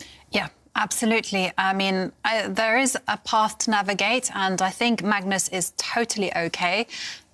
But I suspect that the position might fizzle out into a draw. And remember, a draw isn't really what Magnus wants to achieve with the white pieces. OK, so I'm expecting Magnus to capture that bishop with a pawn. The line is treacherous, David, but it's OK, isn't it? Yep, it is OK for white. And we're lucky here. We do see the evaluation bar. It says 0.0. And there's a running joke among professional chess players, or among grandmasters. Even the wildest positions, sometimes the computer just laughs and says, draw. So in this position, it is wild. Anything can happen. White might win because white will probably be a piece up. Black might win because black might give checkmate. But either way, 0.0, it's irrelevant. It is just chaos on the board. And Magnus, wow, he made that decision so quickly. I thought he would spend 3-4 minutes there working out whether he could grab that bishop, whether he could get greedy. He didn't take the bishop. And now Magnus, I just barely understand. I'm almost speechless. If black maybe just moves that bishop away from the attack, black has the advantage for free. Black has a better pawn structure. White's king still weak. Black has the only open line. Magnus... and the better piece play. I mean, everything is in Hikaru's favour, so... He's been bluffed. Totally. Wow. Totally tricked. And, he needed to go into these complications. It was ultimately a draw. But like David says, we have the privilege of seeing the bar. Even, I'm not using a computer, but I can see the bar go up and down, and that guides me into what is OK and what isn't. But still, he needed to back this up with calculation. And that's actually something that we've seen from Magnus. We've seen him not perhaps be the most accurate in terms of that. He's kind of been playing on instinct as opposed to sitting down and working out. And he actually did say, when you did the commentary with Magnus Carlsen on the candidates match, I mean, he was very honest that certain players were better calculators than him. Yeah. Like, I remember him saying Anish Giri, Fabiano Caruana calculated better than him. They had wider breadth of moves because of sheer calculation. Yeah. Magnus as well is maybe... I mean, he's a good calculator, don't get me wrong, but maybe another thing is he does trust his opponents sometimes. He doesn't really... well, he can get bluffed. It's as simple as that. Sometimes his opponents go super aggressive, and rather than just take the time out, calculate for a few minutes and defend, he would rather just get a playable position. And, OK, right now, Nakamura playing a very sneaky move. Not the move I expected. I thought Black would just retreat his bishop with a fantastic position. Nakamura continuing to try and attack. Black threatening checkmate again. Black's queen now trying to come down to the bottom of the board, trapping that white king on the bottom rank. And if white captures that bishop with his pawn in front of his king, again, there's the same idea. At the very least, Black's queen will come down and capture a pawn. White's king would be in mortal danger. Yeah, I think it would be absolutely death at the end. Should we bring up a board and let's show it out, what we're talking about? So, first of all, the big threat in the position is, as David says, to drop the queen all the way down to give a check. And you can see that the king won't have a hiding place because of the bishop. And now the moves have actually come, but pawn takes bishop just wasn't possible because after queen takes pawn, you can see the bishop and the queen are lining up work together to create basically a checkmate, and white will have to contort and give up away lots of pieces to avoid that. So that's why Magnus says, nope, I'm simply going to try to eliminate some of the danger by trading off pieces. So he offers this trade of queens, blocking the only open line, Magnus, and now Hikaru just retreats. He just repeats the position. There's still the threat against white's queen, and if white plays queen takes bishop, again, back rank, checkmate. So the players still creating these threats. Magnus on the defensive. After black's queen retreated, I expect to see maybe Magnus retreat his own queen. That would repeat the same position. But if he's feeling in an ambitious mood, maybe he'll block the attack from the black rook by planting his knight in the centre of the board. Either way, I think white is actually in a bit of trouble. But it's interesting to see Nakamura offer to repeat the position at least once. So let's see, how will Magnus Carlsen react after this queen retreat to the threat on his queen? All right. Yeah, and Magnus does retreat. And I think Hikaru is just simply testing the waters. He wants to see if Magnus is happy. But that's a bit of a strange grimace from Hikaru. I mean... It's decision time for Hikaru. If he wants, he can take a draw here. Because he is 1 point up. And if he brings his queen forward again, I think Magnus will be forced to go for the draw. But Hikaru, he's got a better position. Here, it feels like it's time to just forget about safety first. Just push forward. Try to win. Try to go up 2-0 in today's match if he can. Because white's position, it's in tatters. White's king has no defenders around it. Why not just retreat your bishop and continue playing for the attack? I think he can play without too much risk as well, Nakamura. So we are looking for... Well, we're not looking for a queen move by Hikaru, because that would be a sign he is heading into a draw. Yeah. Maybe he'll think that's OK with black, getting one game closer to the end result of forcing tie breaks, but that would also show weakness to Magnus Carlsen. Magnus would feel so confident just by the fact that Hikaru would be... Totally. I mean, it would show a complete lack of confidence in your ability to win. I mean, because if you look at this position, and Hikaru will know, first of all, he dealt Magnus a blow, a tactical blow, you know, and Magnus didn't see it and he's rejected it. And now you can just look at the pawn structure and you can see that the pawn structure favours black. Look at those two pawn islands. They're perfect. White's pawn structure, there are 3 pawn islands. Why do I say there's 3? Well, if you look, pawn islands are pawns that are grouped together. And you can see... Well, and David can highlight for me. So black has these beautiful pawns all connected. So that's 2 pawn islands, 1 on each side, and 3, Ivanka. This is 1 because they can protect each other, but there's 1 isolated pawn. So this is another. And, OK, another set of pawns over here. So 3 pawn islands in an endgame. Essentially, the isolated pawn would be a huge target. It will be very, very weak. So you're looking at the long-term factors, Jovanka, here. I'm looking at that. That's a clear sign that things are in Hikaru's favour. And there's also the second sign that things are going well, and that is the fact that the bishops, well, they're better placed. Yeah, I mean, everything. The rook is a better place. The bishop's a better place. Only the black knight is a bit of a. Yeah. We won't mention that piece. Jovanka, the move I want to play, maybe it's not the only one, but the move I want to play, dropping the bishop back, I have a sneaky trap in mind, because if white plays the most natural move in the position, white brings the bishop forward, trying to bring the rook to the open line. You talked about this knight being bad. This knight could jump in, a discovered attack in the air. Now, it looks like a blunder, looks like a sacrifice. It is a sacrifice. White pawn could take this knight, but this is actually the third time today we would have seen the discovered attack idea. Look at the queens. They're, again, looking at each other. White's queen not protected. So if you can clear the bishop out the way with tempo, if you can gain time doing that, and you can do here, you can give a check in the corner, forcing white's king to take. Suddenly, black would have the chance to win the white queen. So that's why in the current position, I just like, for Hikaru Nakamura, just retreating the bishop. Why not? Keep your bishop safe. Next, you can decide what to do with this knight. And I just think white's in huge trouble. I just think these pieces, they're clumsy. They don't have any decent squares to go to. No ideal home for them. And Nakamura, still no risk. Black has no weaknesses. Why not play on? I really... if I were him, at least, I really wouldn't be thinking about the draw here. Yeah, but thinking now for 3.5 minutes, Hikaru Nakamura probably debating whether to go for the draw, the safe one, or to keep fighting and maybe get a second win in the second game, which must be tempting. It is tempting, especially with the black pieces. I think before the game, he would have said, yeah, with black, I'll definitely take the draw. I get white in the next one. I'm already 1 point up in today's match. But... yeah, with the position on the board. And Hikaru, he came with the better homework in this game. Magnus tried to surprise him. Nakamura got the better opening in the end. So I do think this is his moment to strike Naka. He'll regret taking the draw if he doesn't win today's match. But the longer he thinks, the lower he gets on the clock, the more tempting it will become to take the draw. Yeah, and he's really debating it. He's super unsure. He's going for it. Body language. He's done this before several times on the tour. And now, will we see the position repeat itself?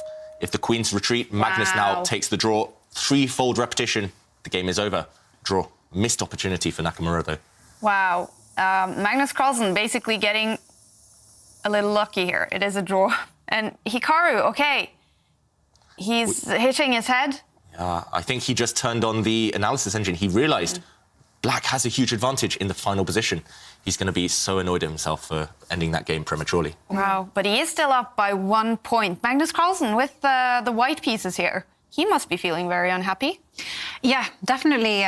He really wanted that victory because, of course, he needs it to level the match. And, well, he was taken by surprise. First of all, Hikaru sacrificed a pawn. And then, to top it all off, he sacrificed a piece, which completely seemed to take Magnus Carlsen off guard. And now Magnus should have gone into the complications, but, OK, he chose not to. And once again, the world champion gets a little bit lucky, actually. He got away with the draw because Hikaru didn't trust himself. Yeah, definitely interesting game, David. What happened? Yeah, so interesting game, and it was all... well, it all came to a head. The acid test of white's opening came in this position, and Nakamura found a fantastic idea. He is currently a pawn down as black, but here he sacrificed a piece, jumping forward with his knight, capturing a pawn, allowing that knight to be taken. But now, after bishop takes knight, this is where we said the critical moment. Magnus not spending enough time here, perhaps, not playing objectively the correct move, objectively the most testing move. Pawn takes bishop, maybe just being too afraid of black's queen jumping forward here. Instead, Magnus just tried to play a solid move, trying to survive. A very human idea, advancing the queen, and Nakamura, we saw him just battle with himself, battle with his own nerves, battle with his own confidence. Here he could have played on. He could have retreated his bishop. He could have just done nothing. He could have pushed a pawn. He could have moved his other bishop. Lots of choice. All of them give black the advantage. But instead, we did see a repetition of the position. Black trying to use the open line, white blocking, black retreating, white retreating, and the position repeating itself. A bit of an anticlimax in that one.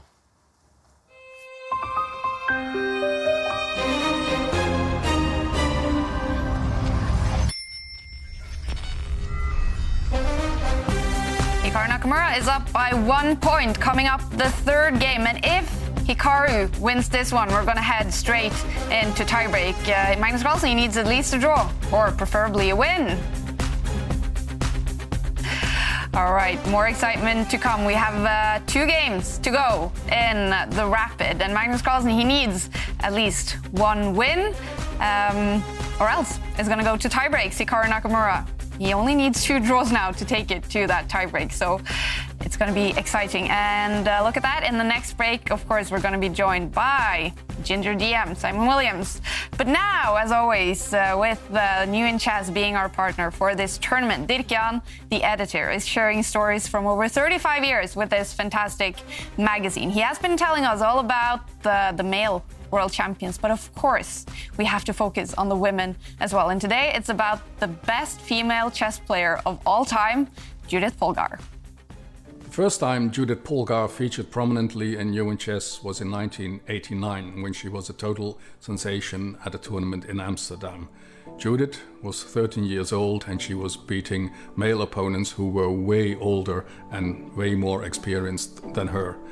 Everyone wanted to see Judith Polgar, the young girl with the auburn ponytail, as she was sitting there at the board, mostly with her legs folded underneath and staring at her opponent with impatience, like, when are you going to move? How difficult can it be? I know what I'm going to move next. Judith created Polgar Mania in the Netherlands at that point, and she granted us an interview of half an hour. In that interview, there was a lot of giggling, particularly when she remembered which famous people she had met, like President George Bush she had met. And she said that Sophia, her sister, had even met Lady Di, to which she added with loud laughter, and Charlie. When Judith was 15 years old, she broke Bobby Fischer's record of the youngest grandmaster in history, which didn't mean that her male opponents got used to her easily. Still, some of them banged their head into the wall if they lost to her. They resigned games without congratulating him. And this still was the case in 1994, when she played in Madrid, and which I think at that point was the high point, and it remained one of the high points in her career. She won that tournament, the first Grandmaster tournament that she won, but her opponents, they still found it very difficult. After one of her games, she came into the press room and she looked at me in disbelief and she said, "I didn't kill him, did I?" And I thought for a moment and I said, "Well, maybe you did." Gradually people got used to Judith, and she moved up to the top 10 in the world, became one of the best players. She beat world champions, and probably the most telling compliment was paid by Fischer Anand when at some point when he was asked about Judith, said, "Oh, Judith, why, she's one of the boys."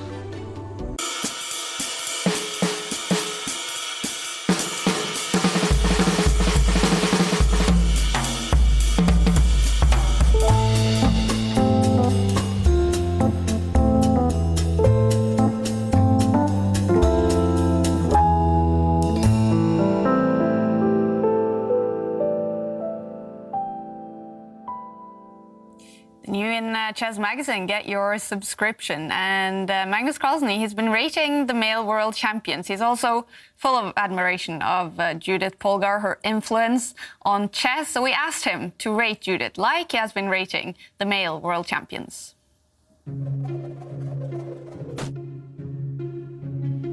I think Judith, in terms of genius, I feel like she's more of a product of she's certainly naturally talented, but I wouldn't necessarily say that I can see genius in her play.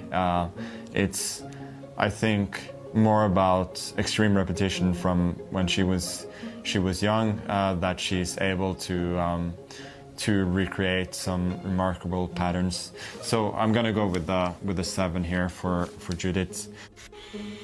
I think one thing that her games never lacked is entertainment. this one is going to be a 9 pretty clearly. She's somebody who always sought to attack no matter what, for good and for bad. I think it's no coincidence that people played their best games against her, and that she also managed to really crush some of the best players in the world, because she had a very entertaining and uncompromising style. In terms of influence, I would say being the best female chess player of all time, she has great influence that she has used and is still using very well. So it's going to be a 9. In terms of sanity, I think no reason not to give her a 10 here. Amazing scores for Judith Polgar given by world champion Magnus Carlsen and Jovanka. Judith Polgar, she must be a huge inspiration to you. Yeah, and not just to me, to absolutely every female on the planet. You know, just her achievements are just spectacular. You know, playing in 2005 World Championship for the world title, beating all the strongest players in the world, and you know, her chess was so entertaining, so dynamic, so tactical. I mean, we just loved following her progress, you know, ever since I was a tiny girl. And I remember going to a World Juniors and she was playing in the boys under 14. We all wanted her to win and we all crowded around and cheered her on. I mean, that for me was the beginning, but I just absolutely adore. And I get still tongue-tied, actually, just thinking about what she's done for the game and what she still continues to do for the game. You know, now she has a big chess festival and her influence now here on the Julius Baer Chess Challenge. I mean, it just continues. And there you can see her playing against the strongest players. And of course, she beat Garry Kasparov, who is a total idol. So, yeah, you know, she's huge, right? She's absolutely huge, you know. I mean, she deserves to be. I mean, she was never women's world champion or whatever, but that doesn't matter. She is definitely in the history books. Yeah, she was top 10 at some point in the world rankings, of course. And Magnus said it, super entertaining. Have you ever played her, David? Yeah, I was lucky. Just a couple of years before she did retire, I played her twice, I think, and yeah, she was so nice after the games. And what, for me, is the most amazing thing is, despite breaking all those barriers, despite getting to the top of world chess, she's still so nice, still so humble, and all she loves is chess. And she's promoting the game now. She's helping us with this Julius Baer Challenge. She's got her own foundation. It's all about chess, all about growing the game, supporting the next generation of girls. Yeah. Fantastic. Judith Polgar, huge inspiration to women chess player and male all over the world. Now, we did ask Magnus to rate all the world champion. Of course, that includes the current female world champion, Hou Yifan.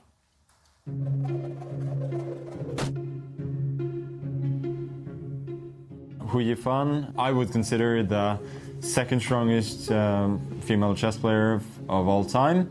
In terms of genius, I wouldn't necessarily say that I see too much genius in Hou Yifan's play. She's definitely talented, was very strong at a young age, but I don't necessarily see that in her play. So she's gonna get a 6 here. Hou Yifan has a very entertaining style, uncompromising, a bit similar to Judith in that sense that she wins great attacking games and also loses a few of them. So she gets an 8 here. In terms of influence, I would say it's a little bit early to say since she's still fairly young, but she's gonna get a 6 here since there have already been quite a few Chinese players that have followed in her footsteps. In terms of sanity, again. All my interactions with her have been good. No reason to give anything other than a 10 for her. Hou Yifan, a fantastic chess player, super smart girl as well. I know she's very highly rated as a professor had the mistake of calling her current. Former world champion is, of course, the right. But what does she mean to female chess, Jovanka? No, again, she's another female that's breaking down the barriers. I know she was in the top 100 of men rating list, and that hasn't been seen since Judith Polgar. And I remember watching her play in the Gibraltar Chess Congress, where she came, you know, she just demolished everyone, and she tied for first in this huge International Chess Open. Again, breaking down those barriers, and we all admire every single female's feats out there in the chess world, because, you know, if you're kind of looking at statistics, there aren't too many women playing in chess, and so to see someone like Hou Yifan just, you know. And also what I really liked about Hou Yifan was that she also played in the women's tournaments. Yeah. She made herself accessible.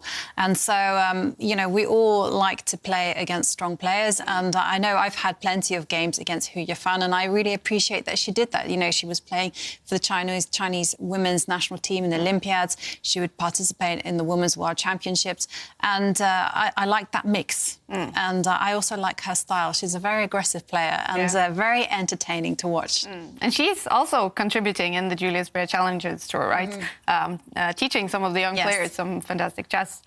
All right, the world champions, a big theme in this tournament. Now we have to get back to the big final. Game 3 is about to come up. These are the results. Hikaru Nakamura winning the first game, so he is up by 1 point. If he's able to draw the 2 last games, it's going to go to tiebreaks. Magnus Carlsen, he needs a win to win the tournament. Levon Aronian and Shakhriyar Mamdiyarov played 2 games.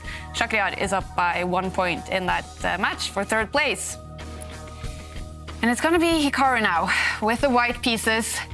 You were a little disappointed, David, that he did go into a draw in that last one. He did have winning chances. Are we seeing nerves now?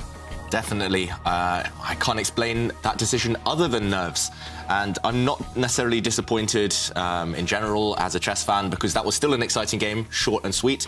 But I'm disappointed on Nakamura's behalf, because I think he had the momentum behind him. He played fantastically in the first game. He needs to reset now and channel that first game, channel the way he played with the strong opening, the strong middle game, and that killer instinct. And if he does that, and Magnus, he's still the one on the back foot today. Yeah. What do you think will be Magnus' tactics going into this game? Because he needs a win. Do you think he is okay now with heading into tiebreaks?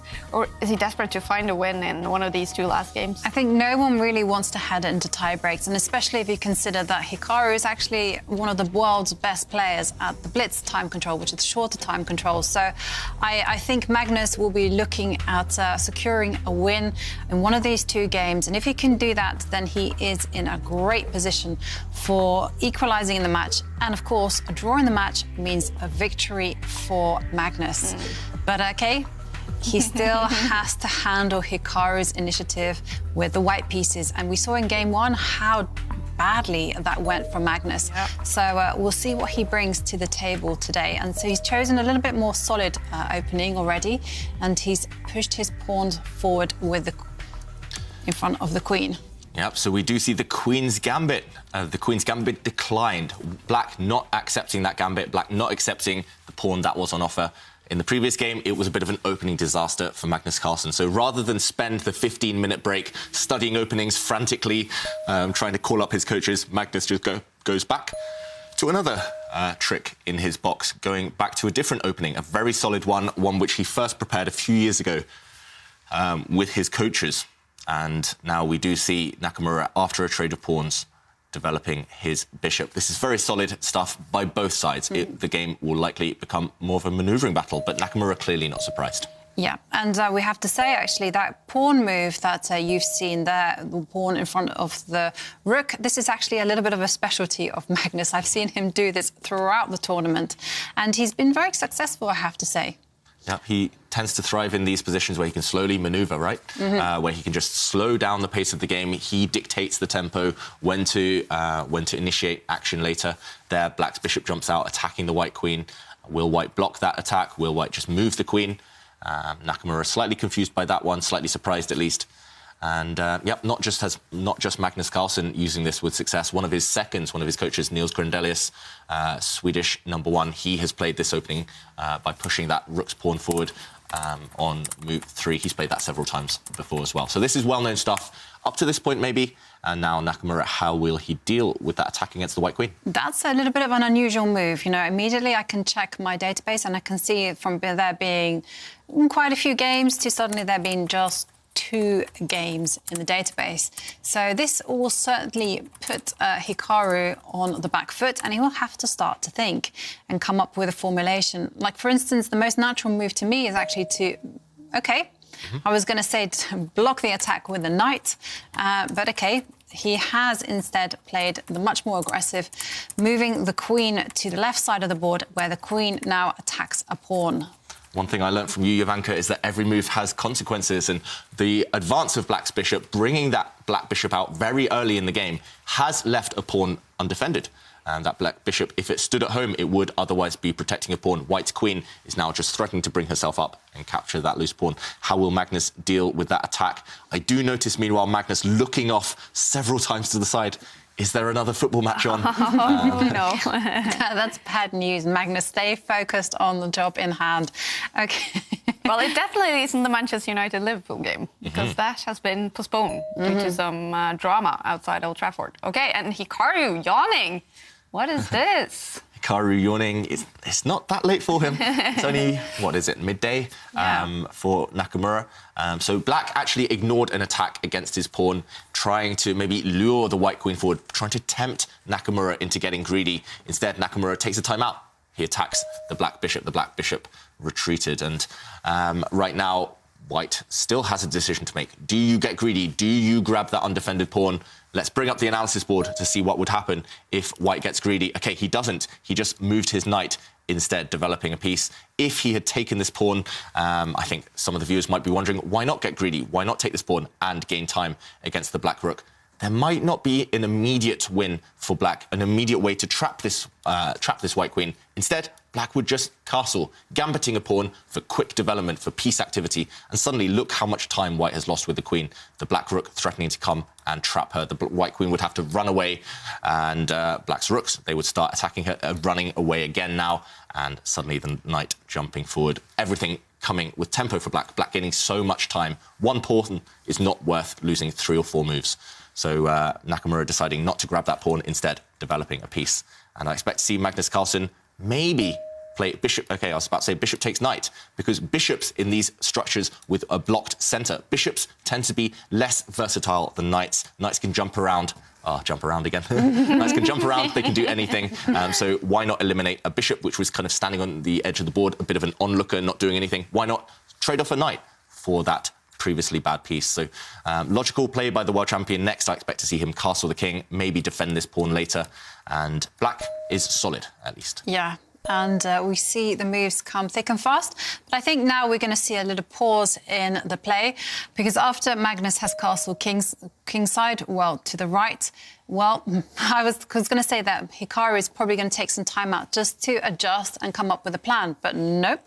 Hikaru centralises his rook, lines it up on an open line, and this is actually quite a thematic manoeuvre, because the whole point is that if you can tie the knight in front, the Black knight in front of his pawns, then actually you can start to put pressure on that knight by attacking the defenders of that knight. And that's a very strategical concept. And that is why Magnus is like, I don't want any of that pressure. Thank you very much. And he retreats the knight, defends the pawn that was under attack, and he's getting ready to stabilise his pawn structure, manoeuvre his knights to better square, and the game starts taking on a very long and closed nature. Yeah, so interesting stuff. That Black knight, we do often say this, knights on open lines should never stand in front of their own pawns, because then your pawns lose flexibility. The only way to open the position are pawn breaks, after all, so you should never block your own pawns with knights on open lines. That's why the knight retreats. It looks like a passive move, but it's just taking a time out. The next 2 or 3 moves, Black will push a pawn to where the knight formerly stood, and that Black knight will finally re-centralise itself. It's got a nice square to jump out to later on next to the Black Queen. It takes a long time. It's a very long-winded, deep plan by Carlsen, but compared to the first game today, it's an opening success, right? Yes. The first game, he was lost straight out of the opening, pretty much. This one, It's still not amazing for black, but at least he survived, and the pace of the game is slower. It's more his home territory. Yeah. Nakamura, meanwhile, offering a trade of queens, even at the cost of doubling white's pawns. What do you think, Ivanka? Committal? Yeah, very committal, but, I would be actually tempted to take it. I mean, even though I would generally never advocate capturing that queen, primarily because it opens up too many lines for attack. But here I was thinking maybe it's actually possible. But I mean, if Magnus wants to play it safe, he will decline the offer of a queen trade, step back with the queen and focus on solidifying those pawns on the left, the queen side as we call them, and just continue with a very long manoeuvring game. And what interesting junction for Magnus Carlsen. I'd just like to take the opportunity to kind of remind everyone that we do have a quiz of the day where we are asking, what is your go-to song at the karaoke bar and why?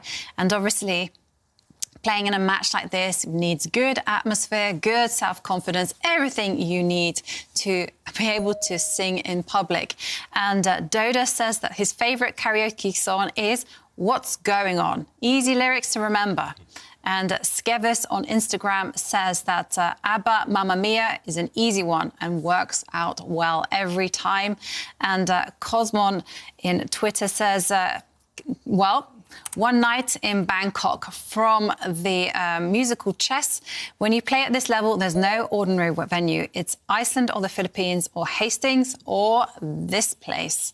And great chess musical there. Okay, but some moves have come thick and fast. I don't think that they've necessarily changed the nature of the position. It's simply a long strategical game in sight. Yeah, talking of long games, Magnus probably watching a football match. He was looking over for a long time there, looking away from the board. On this board, however, Magnus has put a lot of his pawns on light squares. That is to blunt the effect of white's light-squared bishop. White's bishop now hitting against rock-solid pawns on the right side, on the left side. I expect to see Magnus put another pawn, all of his pawns, on light squares next move. Very, very solid play by the world champion. Typically, he tends to do well in these scenarios, but Nakamura does too. So I'm not sure yet who it will favour. I expect to see the next 10, maybe even 15, 20 moves just be about improving pieces. Who can put their pieces on better squares? Who can maybe start pushing some pawns forward?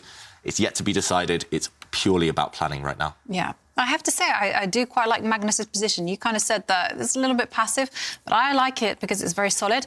And I can just imagine that bishop. I can't help it, David. You know, karaoke is the theme of our quiz of the day. And so I suddenly got a song in my head, like pawns to the left of me, pawns to the right of me, stuck in the middle with you.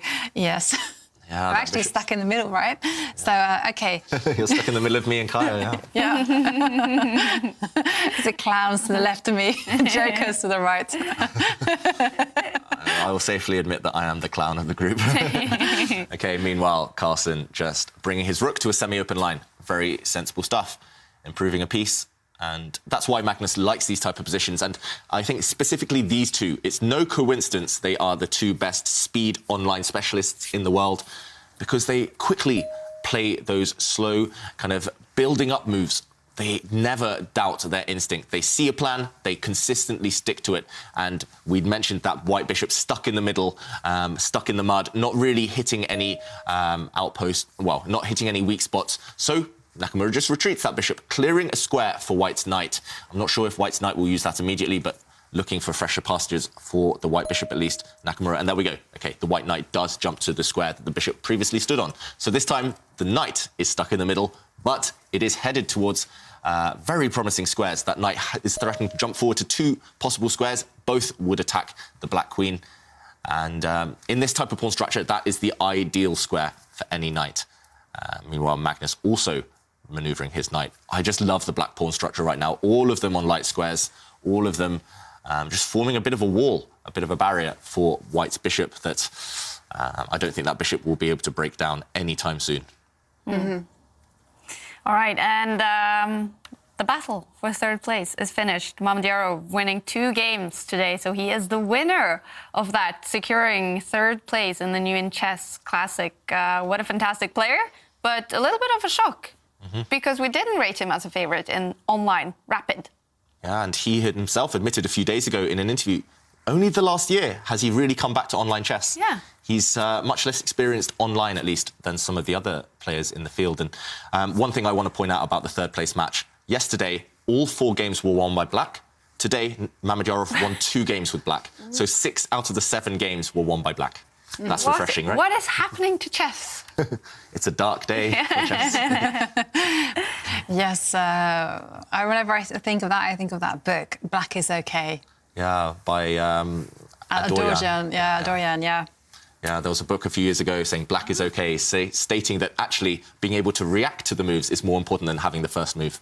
And it's an interesting point of view. It's I know a lot of people, they think, OK, having black is a big disadvantage. We're always reacting in the opening. But if you look on the bright side, you get to see what your opponent's plans are, and then you can counterattack. Yeah, it's clearly. And studying Mamedyarov's games as well might be an inspiration for anyone struggling with the black pieces. Wow. Well, yeah, I mean, I love his entertaining, aggressive style, and the games have been so fiery and spicy. You know, absolutely. Just checking through the games, you know, it's unheard of that Levon Aronian loses in 24 moves, and then Shakhriyar lost in 21 moves with the white pieces. I mean, totally insane. And talking of spiciness, I do have to show you everyone this picture. Steve Balboa says, David Howell likes them spicy. And you can check out the picture. And here you go. Lucky you, David. Baby spice and sporty spice. I'm very jealous, actually. I think most people who grew up in the 90s are. And that's the perks of being a chess player. I was working on a chess event in London, and I got tickets as part of that job. Backstage tickets at a Taylor Swift concert. That's where I met them. And OK, wow, huge developments on the board. Meanwhile, Nakamura, he's going on the attack. He's pushing pawns. I thought he would just maneuver, but he pushed a pawn. That is a very committal weakening move. Now, there are weak squares in White's camp, and Carlsen, he does remaneuver the Black Knight. Black's rook in the middle of the board, now attacking a backward pawn, an undefended pawn in White's camp. Will that backfire? That's a huge, risky decision by Nakamura. All right, well, we're going to see what Nakamura does to respond now. But first, we're joined by the player who won the match for third place, Shakhriyar Mamedyarov. Congratulations, Shakhriyar. Hello, thank you very much. Thank you very much. Well, what a match it has been for third place. We just realized 6 out of 7 games ending up with a win with the black pieces. What on earth have you guys been up to? Yeah, I understand the time, and I do draw very fast because with white, after to win with black. And I think it's very important because yesterday really we played very good games, very interesting games. And every time black is win. And today I tried to do one draw with white. I think for me it's absolutely not easy to do or draw with white, but okay, if you want to win match, you need to draw. But okay, thank you very much for Levon. He's really very fighting, and really he want to win. Of course, he's one of the best chess players in the world, and he tried to win, and we played very nice match. Thank you very much for Levon for very much. Fantastic. And well, you said it yourself a few days ago. You only recently sort of came into online chess, or came back to online chess. Are you a little bit surprised yourself on doing so well, getting third place in this online rapid tournament? No, you know, for me it's absolutely strange. And also just today I checked, and now I think I won 70 games or 90 games in this tournament, in rapid, 70 games, yes, or 90. It's absolutely for me, I don't know, I think it will be a record for this tournament for all time. Somebody wins 70 games in tournament, I mean rapid, it's absolutely strange. I won in 12 games in playoff, and 7 games in 90 games I won, I think. Yeah, 90. It's absolutely, I think, 7 or 9. Yeah, of course, it's very fantastic results for me. It's absolutely fantastic results. But okay, it is rapid. It is not blitz. We all know I am world rapid champion in 2013, and it is this show I play rapid not bad. Okay, I mean, it was a good tournament, and I hope in next tournaments we can play again good games and good results. I think everyone enjoyed from our tournaments. And Shakira, we really enjoyed your games in this tournament. I think you're quite right to be proud of your performance. Is rapid then your favorite time format? Yeah. I think it's rapid. My first, I think it's my favorite is control is rapid. It's only 50 minutes, not 25. It's rapid is only 50 minutes because in 50 minutes I can calculate some sacrifice. And if it will be 25 minutes, it will be too much for sacrifice. That's strange, yeah. In 50 minutes, I can sacrifice something very interesting and just try to play very interesting. But when in classic or 25 minutes, it is too strange. Or it is like you play like Tal 40 years ago or 30 years ago, but now the engine and everything is very good, and it's not easy to sacrifice. You close ace and to just sacrifice is not easy. I think for this reason, is 50 minutes is my absolutely favorite control, not 25, not classical, but second is classical. But Blitz is, I absolutely played very bad the last 3-4 years. One time I remember 7 years ago or 6 years ago, my rating was in Blitz 2,900, near 2,875 or something like it. I was world number 2 in Blitz after Carlsen, I think. But now I am for sure not in top 10 in Blitz because I am not fast. I think it's because my old is because I start to not to play Blitz, also not playing online, and I start to think too much in normal classical chess. For this reason, my Blitz is not very well. But if you will do tournament in Blitz, I will improve in internet. I can try to play again very well. But no doubt you're fantastic at rapid chess. Thank you so much for giving us such entertaining chess, Shakira, and congrats again on third place. Thank you very much. Good luck. Thanks for joining us. Thank you.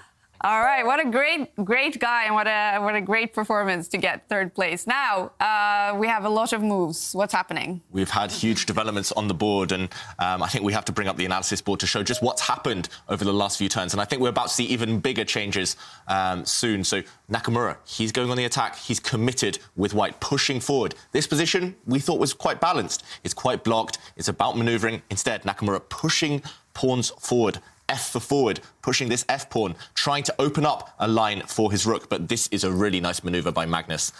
This is really classy stuff. Pushing the knight backwards. Knights are so dexterous, they can just retreat, they can occupy outposts. This knight may be jumping forward, also opening a line for the rook. This pawn, that backward pawn, is why it's such a committal decision for white. Hikaru, he continued attacking, but Magnus says, no, I'm going to close it, I'm going to block it. White attacked the queen, black sidestepped, and now this move. White trying to open things up again. Magnus says, no, again. He blocks it again. And this is, well, one more move in the current position. White's queen bringing itself across, and now Magnus jumping forward with the knights. And personally, I love black's position. Black is maybe threatening to jump into this square, deep into white's territory with his knight. Maybe later on, he can use his other knight to jump into an outpost. Also, Magnus has the idea, at the right moment, it doesn't work yet, but of sacrificing his rook for white's strong knight, just taking away white's only strong piece. And if he can do that in a favourable way, I think black has strategic dominance. Right now, Nakamura, he needs to play really energetic chess to stay alive, but I'm not sure he will. And it's not easy to find moves for white. It is, however, easier to find plans for black. Yeah, and just look at how those two black knights kind of stimmy up any form of white attack. Very, very risky play by Hikaru Nakamura. I mean, one thing I should say is that at the beginning, both David and myself advocated, taking the position into complicated natures. You wanted that deep, dark forest. But here, there is, if Hikaru's attack fails, then Magnus is the one that is going to emerge with the very strong counterattack. And what you really ideally want is you want a situation when you talk about being complicated is where both sides have risks and both sides have a clear way forward or some form of path and complications. Here, I just think that Hikaru has pushed it too far. Yeah, I agree, Ivanka, completely. Some might argue that Black's king is slightly weak, but I don't see it. Black's king is only as weak as the pieces that are around to attack it, and I don't see any pieces attacking that Black king. Black knights, they are the king's best friend. They will control a lot of squares. And also, not just the position on the board, it is inconsistent with his strategy, Nakamura, in the last game. He had a beautiful position, no risk. He played safe and took the draw. In this one, he's not playing safe. He's taking big risks with white, and that could well backfire. After his decision to take the draw in the last game, I thought he maybe would just slowly build up, keep everything defended, try and frustrate Magnus in this game, and that hasn't been the case so far. Magnus, just with some very natural moves, has found good squares for his knights, good outposts, and also, look at the time, clock advantage for Magnus Carlsen for the first time in this, well, in today's match, at least. And Nakamura shaking his head, meanwhile, not happy, because he's struggling to find a move. It's not clear what you can do. Unless you can push pawns forward, all white can do is wait. So that's why Nakamura is so unhappy right now. Do you think Magnus is sensing that this is his moment? He needs a win in one of the two last games to take it to tiebreaks. Just look at him. To avoid tiebreaks. Yes, you definitely don't want tiebreaks for Magnus. But what he wants is he is sensing the kill. I mean, just look how enthusiastic it is. He is. His body language says that, you know, he is focused. He knows that Hikaru has taken significant risks. And Hikaru now has retreated with his queen. And I think this is good kind of an idea, because Hikaru senses that the action is actually going to happen on the right side of the board, the king side, as we call it. And what will happen there is that the queen will be needed. But consequences, and David mentioned it, the rook is going to give itself away for a knight, and Magnus just did it. Magnus just like that. I mean, if I were watching this, I would say this is a grandmaster giving a symbol. Just the way the position has evolved in Black's favour. It's just been so easy, and he has sacrificed Magnus Carlsen, giving up a rook for a knight and a pawn. So Black is 1 point down, a rook worth 5, a knight and pawn worth 4 together. But Magnus has complete control over the position. Nakamura now trying to go for the queen trade, but Magnus avoiding it, activating his queen. Suddenly, I mean, white is the one trying to get those queens off. Magnus doesn't put his queen on the same square. Black's rook is just going to bring itself to an open line, attacking white's pawn. White's pieces, they're dishevelled, they are not coordinated. This is, I mean, yes, white's ahead on material, but it's such an ugly position. There's no plans for white. No pawn pushers, nothing. And note how Hikaru offered to repeat the position, and Magnus said no. You know, up for a challenge? No. And talking about challenges, David, are you bracing yourself for what is in store for you? Go on. Go on. OK, so idea for David challenges. Kevin McLaughlin says, challenge for David is to play while running on a treadmill. If the bar evaluation swings against him, the treadmill speeds up. If it swings back, it slows down again. Yeah. I'm a bit out of shape. I'm a bit out of shape after this last year of the pandemic. I might need a bit of training for that one.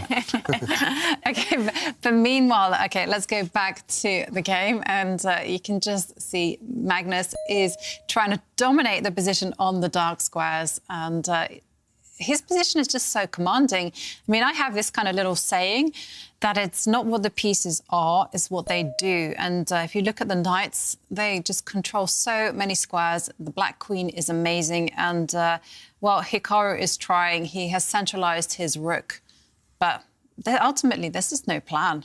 I don't really see the idea behind white's last move.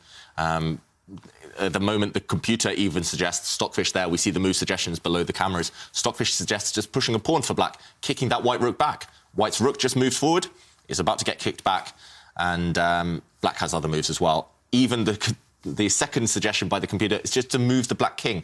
That's how long-term Black's advantage is. He can just do nothing, essentially, just move the Black king. And he's still got strategic dominance.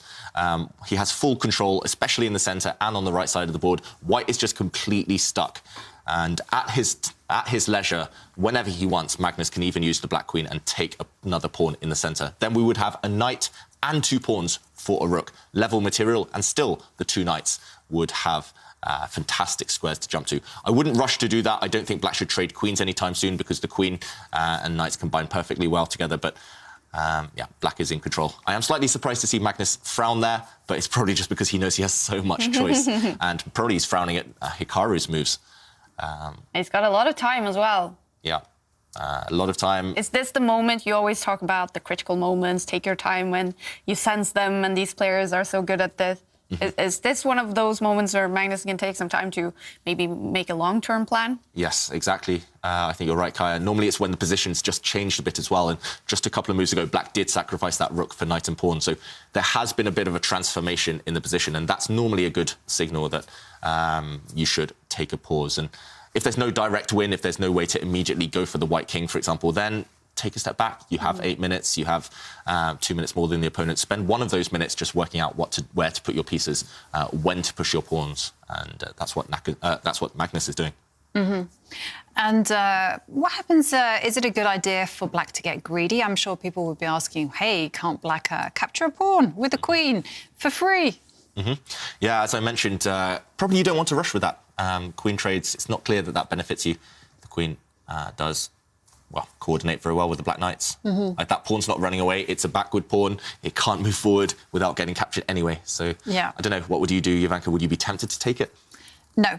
I wouldn't be. I would also not be tempted to take it because, like you say, it's not really worth my time or energy to consume that pawn. And also, I would be a little bit hesitant about opening a line for the white rooks to coordinate. And I'm also very aware that the queen and knights, dangerous attacking pair. So I would not. I would be, in fact, tempted to just push forward my pawn and attack the rook and ask Hikaru, what you doing? Yeah, what do you think he will do if that pawn attacks the rook? Well, OK, well, we'll find out, David, because it's been attacked. I suspect he's just going to retreat the rook somewhere. That was the best move, right? That was what the computer wanted to see, the top computer suggestion, but it was also a very natural move. And that's the thing. Sometimes computer chess and human chess, it just doesn't align. We don't see chess or understand it in the same way. But here we do. If your opponent brings a rook forward to the centre of the board, if you can see a way to kick it back immediately, make your opponent lose 2 moves and improve your position at the same time, you might as well do it, right? So now, Nakamura, you can see on his face, I think he won't just be regretting this game, suddenly going aggressive at the wrong moment. He'll also be regretting what happened in the last game. If he'd won the last one, he could have just played safe in this game. But suddenly, suddenly it's all turning against Nakamura. Is there only one move for Hikaru not to worsen the position? Yeah, and he doesn't find the best move. He puts his rook on a different square, but right now, can't black just jump in with his knight and attack white's rook at the bottom of the board there? OK, there's lots of choice. Yeah, that looks great, doesn't it? And Magnus has found it. And now the point is that the 2 knights are looking at a nice central square, which is conveniently forking the queen and the rook. If we bring up the analysis board, black does have the option here of getting a bit greedy. I don't think he should, but black does have the option of jumping into the centre of the board with his knight and with a double attack. That's why putting the rook on this square is probably not the best, because it is a target. And we might see, for example, bishop takes knight, the other knight replacing it in the centre, still with this double attack. White's hope is that after rook takes pawn, knight takes queen, take, everything disappearing off the board. And in this final position, white being a couple of pawns down, or being just 1 pawn down, sorry, but suddenly active with the rook and active with the king. So maybe white can save this one, although he is still on the defensive. I don't think Magnus needs to rush. Why jump in with the knight when you can just sit and wait? I mean, you can move the king, you can move the pawn, you can move this pawn. Black has complete control. White is literally stuck. So this is an exercise or a test for Magnus to be patient with his forces. And he does just has to control and dominate the position. And that is a classy move, David. I would never have thought of moving my king to the side like that. I mean, I would have thought about stepping it forward. I perhaps would have thought about pushing a pawn. But that, a little bit of a sadistic one. Yeah, Magnus just really rubbing salt into the wounds there for Nakamura. Magnus, with that last king move, is saying, I have all the time in the world to improve my position. You're the one suffering. You're the one struggling to survive. Why should I clarify the tension? Why should I rush? And Nakamura, you see it on his face. He knows that it's almost hopeless for white right now, despite white still being actually up on material. White's bishop is so bad. White's rook staring at a pawn that's well defended by knights. the two knights, they're just the best pieces here. And the problem is that if you pick up the bishop and try to remove it from the diagonal, well, then you have the issue of the knight fork, so you can't touch that. What about if you touch the... I mean, there aren't too many pieces that you can move, David. You can barely move the white queen. You can barely... Well, you definitely can't move the white king. Yeah. No, you can't move the... I don't see... You can't move the white queen, can you? No. I mean, you can offer a trade of queens, but it will backfire. There will be some tactics there. Yes. So right now, Nakamura is struggling to find a move. We're struggling to find a move. Shall we show the tactic with the queen? OK. So if we bring up the board... So white now can barely move any pieces, and if he does try to release the tension by trading queens, then black can wait before playing queen takes queen. He can first flick in a knight check, attacking the king, attacking the queen. This has to be captured, and suddenly after queen takes queen, pawn takes, we see why we lured the white rook to this square. At the very end, black would play rook takes rook, attacking the bishop. He's regained the material. Black is a pawn up, and with a dominant position, black's rook will simply hoover up everything on this side of the board, and all of black's pawns on the left, they will win the game. So if you can't exchange queens as Nakamura in this position, if you can't play this queen move, you can barely move the queen. And what else can you do? Black is just going to, at the right moment, just start pushing all these pawns, and it's going to be game over. Wow. And thinking for 2 minutes now, Hikaru Nakamura needs to speed up because he's going to run out of time here as well. He's run out of space, he's run out of time. What else? Run out of moves is the next one. I mean, maybe push a pawn. What can we say? Yeah, push a pawn, but that doesn't change the evaluation at all. Well, I would pick up my rook pawn, and I would advance it 2 squares. And go, your move. OK, and then probably Magnus will just move his king and say, back to your move. And I will go, Yes, OK, and the rook now steps up 1 square. Why not? We didn't come up with a better move, so... Is there a killer blow for Magnus? I mean, we saw this was an issue for Hikaru in his game. You know, he was looking for the killer blow, but there wasn't any. So, OK... There were consequences to the rook advance. Now Magnus has come in with his knight, and the queen has moved back a square.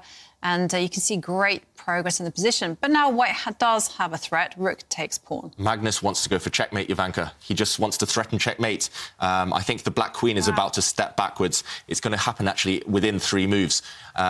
OK, just while Magnus thinks, just very briefly, let's bring up the board, because there's one killer idea in the position. He plays it, he drops his queen back. This queen is simply going to take this pawn and bring herself to the bottom of the board, and the white king is stuck. The white king has no escape squares.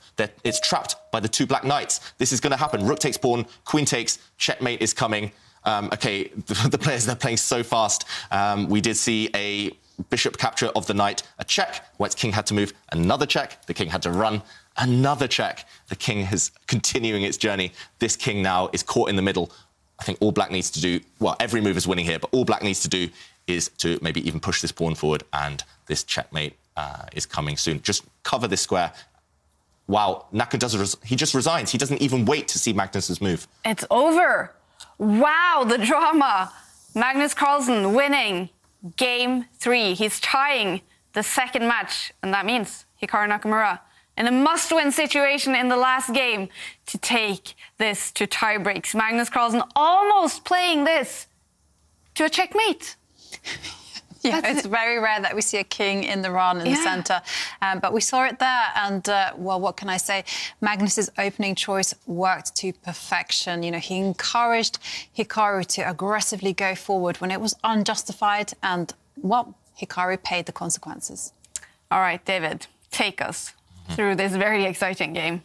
So this game, it was all decided within the space of a few moves. Magnus Carlsen, we saw earlier how he tried to block it up. He tried to plug all the holes in the position. He didn't allow Nakamura to go on the attack. And Nakamura, having pushed, especially this pawn, the whole way forward, he has created weaknesses in his own camp.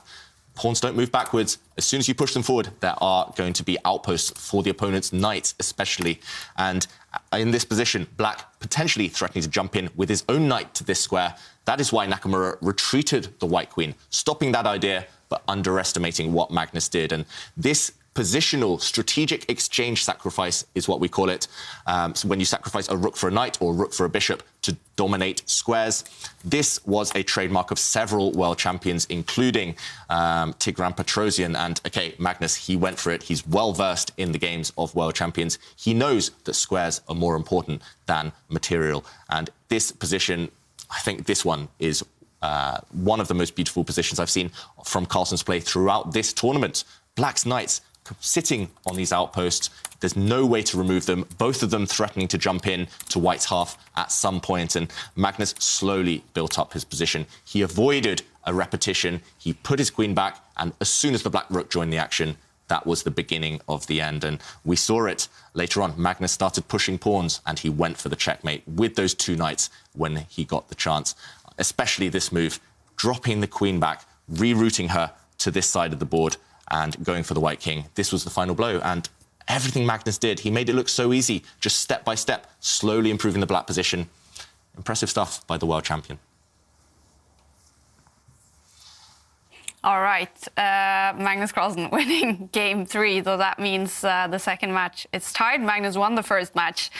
Hikaru Nakamura, he now has to win that final game to take this to tie breaks. And he did have the white pieces here, Hikaru.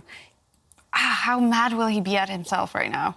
I mean, it's a very, very frustrating situation to be in. You know, the white pieces has ideally the advantage and should be white that is the one pushing for the win. And to lose with the white pieces, well, I think to say it's a disaster isn't an understatement, because now Magnus will have the white pieces and Magnus can dictate the pace of the game. And we saw it before. He is fantastic with the white pieces. He is fantastic with his opening knowledge. He knows how to kill the activity in the game. And, well, Hikaru can try, and we'll see what he comes up with, but he has to bring his fighting spirit to the game. But it has slipped through Magnus's fingers so many times so far in the Meltwater Champions Chess Tour. What will be his sort of mission in this final game? I think his mission is now to forget the rest of the tour. Yeah. It has been not the highlight of Magnus's career sometimes throughout this tour, always just cracking under the pressure when he has been in the lead. But I don't think Magnus has blown the lead when he's had white in the last game, only needing a draw. He has, in the past, maybe suffered with black. This time he has white. And we've seen it in World Championship matches before when he only needs a draw. He's very efficient at making things solid, at closing the gate, closing the door in his opponent's face. And, yeah, it's hard to see him failing at this last hurdle again.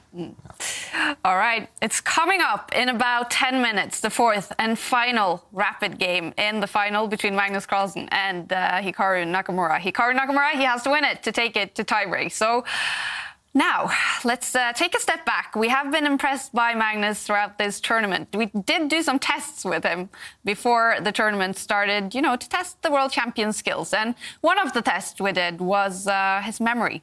David here, giving him some really hard historical chess games to guess. And the world champion, he blew our minds away. I'm now going to be showing Magnus some historical chess positions. Let's see if he recognises them.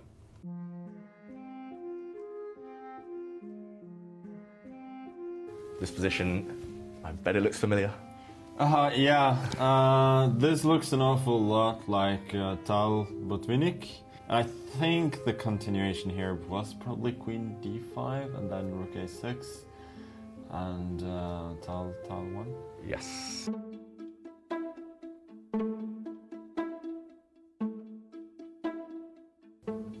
Whoops.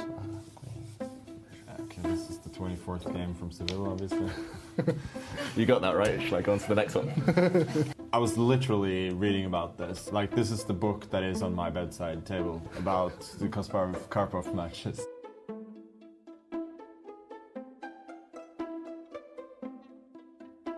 Does this ring any bells? Yeah, this is the old mate in one that Chucky missed. So this is Anand Ivanchuk from one of the Intel Rapid tournaments, probably from like 95 or something. 94, I think. But 94, yeah. Yeah, you're completely correct.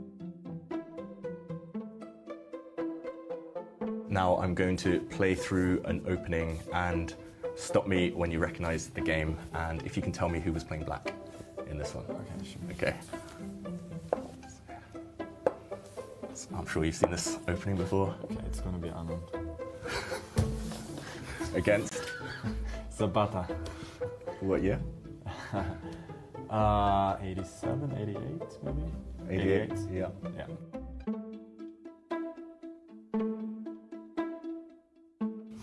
I know what this is. Okay, good one. So this is like top 3 worst chess memories that I have. This is the game Carlsen Howell from World Youth Championship 2002. I needed to win the last game. I was half a point in front of Jan Nepomniachtchi. The most annoying part I remember about that last round is that Jan Nepomniachtchi, who was playing against an Indonesian player, Susiludinata. I think he played a Caro-Kann as black. He had an extra pawn and a great position, and then he just collapsed. And I was losing my advantage as well, and I just remember just raging like crazy. I could but tell, yeah. Obviously it got David a bronze medal, so that's the good part. It's all downhill from there. Wow, 19 years ago and you still remember the game next to you.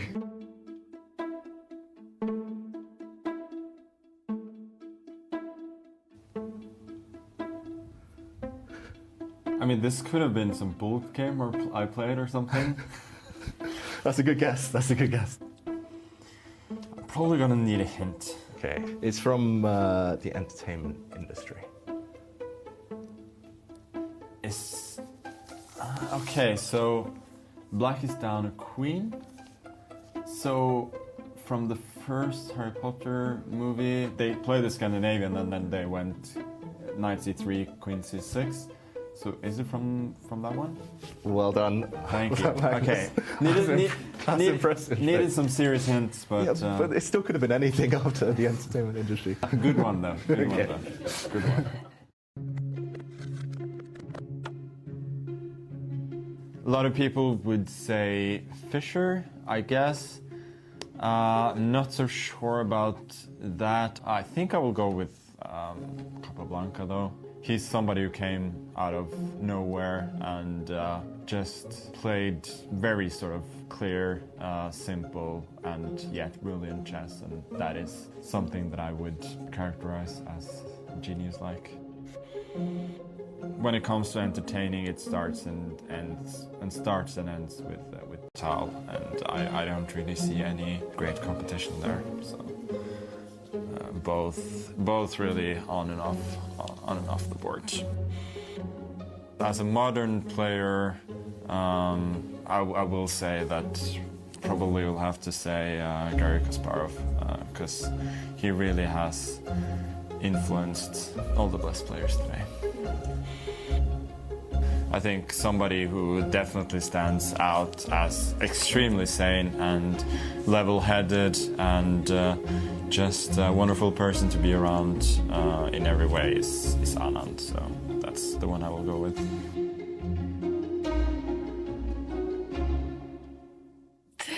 All right, and which world champion will Magnus Carlsen be influenced or inspired by going into this game where he only needs a draw?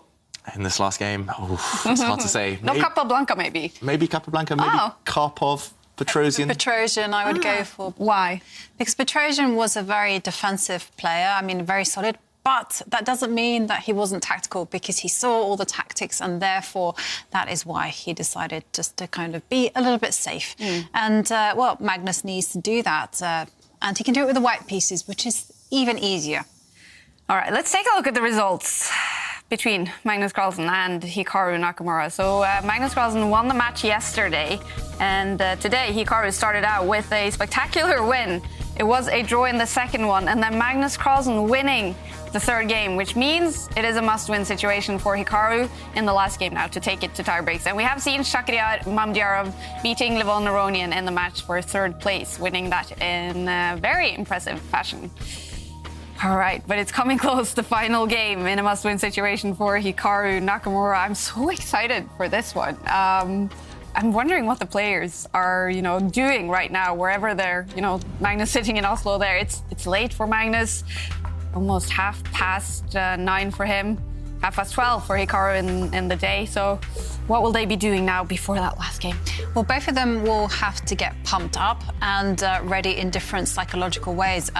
Hikaru, of course, he's in a must-win situation, so he needs to get the adrenaline pumping. He needs to be there in fighting mode and just willing to cause as many problems as possible to the world champion.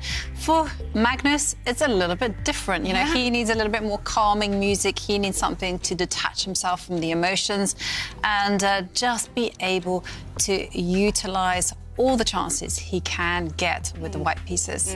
What do you expect? What openings should we expect? What sort of play from Magnus? I would bet a lot that Magnus will open with his king's pawn. And Nakamura, he can't open the game as he usually would with the Berlin defense, because that would lead straight to a draw if Magnus wants it. So Nakamura, he's the one who's going to have to step out of his comfort zone and play an opening that we haven't seen from him so far in this match. We did see that memory video with Magnus where he just blew our minds away with incredible memory. Will he be using some of that in this game? Try to memorize, I don't know, some preparations he's made. Yeah, I mean, we actually saw him come very well prepared to yesterday's first game where he almost defeated Hikaru. I mean, definitely he has a phenomenal memory, so I'm sure he'll be able to utilize that to his advantage. But let's not also underestimate Hikaru, because Hikaru also is blessed with a good memory as well, and he surely must have prepared for this scenario, and he must have something up his sleeve. Yeah, but I mean, nerves must also be a huge part of this, because Magnus has struggled so much with winning a tournament. Hikaru is in his first final. We've named these two the big favorites in online rapid chess, and now Magnus is so close. Yeah, and typically for mere mortals, for most humans, nerves, they always start to jangle when you're close to that finishing line. But Magnus, despite what's happened on the tour so far, he's not like mere mortals, especially when he has that the white pieces. And it does feel like this is going to be different for him. This is going to be a real breakthrough if he does manage to hold the draw or manages to win. For Nakamura, he knows it's last chance saloon. It's just time to play anything, just confuse the world champion. That's his last chance, I think. He can't let Magnus use that phenomenal memory to get an opening that he knows on the board. All right, it's getting very close. I think it's a minute away, the final game between these two great online rapid players. Well, great chess players, basically. And I'm just very curious what they're doing right now. If they are preparing, you always say, get some fresh air, Ivanka. That's what you would have done right now? Yeah, definitely. I mean, I'm a big fan of fresh air. I'm a big fan of there being good temperature. I mean, we actually see it on a consistent basis with actually this AirThings device that monitors the air quality. We consistently see that when there's poor CO2 levels in the room, the players actually blunder, and certainly this kind of thing helps. So you do have to open some windows, get some fresh air, make sure that it's not too hot or not too cold, and actually, you just have to get yourself in the right mindset. And chess is all about being in a focused, calm state. If you're all emotional, all over the place, mistakes happen, you lose concentration, you won't take the decisions that you need to take. I mean, we saw it actually in game 2 with Hikaru. He wasn't objective, he didn't step back from the position and realize that he was better. Instead, he just took the draw, and he's now paying the price. And, well, we did actually have the exact same situation yesterday, as we do see the players appear. Magnus with the white pieces, game will start. And this was the situation yesterday as well, David. It was a must-win situation for Hikaru. What will he have learned from that? Yeah, he will have learned that if he does get a small chance to be aggressive, he has to seize it. Yesterday, in that must-win situation, Nakamura didn't quite start playing on the front foot. He didn't seize the moment, and actually Nepomniachtchi actually mentioned it in his interview earlier. He was shocked by one of Hikaru's moves, playing a slow one, a weakening move, just when the right moment was there. And okay, this position I love to see. Hikaru, he didn't open with his king's pawn as black. He played the Sicilian defense, traditionally one of the most aggressive openings, one of the most kind of combative openings in chess, but Magnus, he's answered it with the C3 Sicilian. And I'm going to say, David, have you been giving Magnus some lessons here? Because this is your bread and butter since I've known you as a child. Yeah, I think I've played this opening since I was 6 years old. So, yeah, I've played this opening for a quarter of a century almost. It's very close to my heart. I've even played this opening against Magnus himself at the London Chess Classic in 2009. As well as some informal blitz games a couple of weeks ago. But the less said about that one, the better. Magnus, actually, when I played this against him recently in some friendly blitz games, he said he hated facing it from the black side. So maybe that's why he's utilising it now.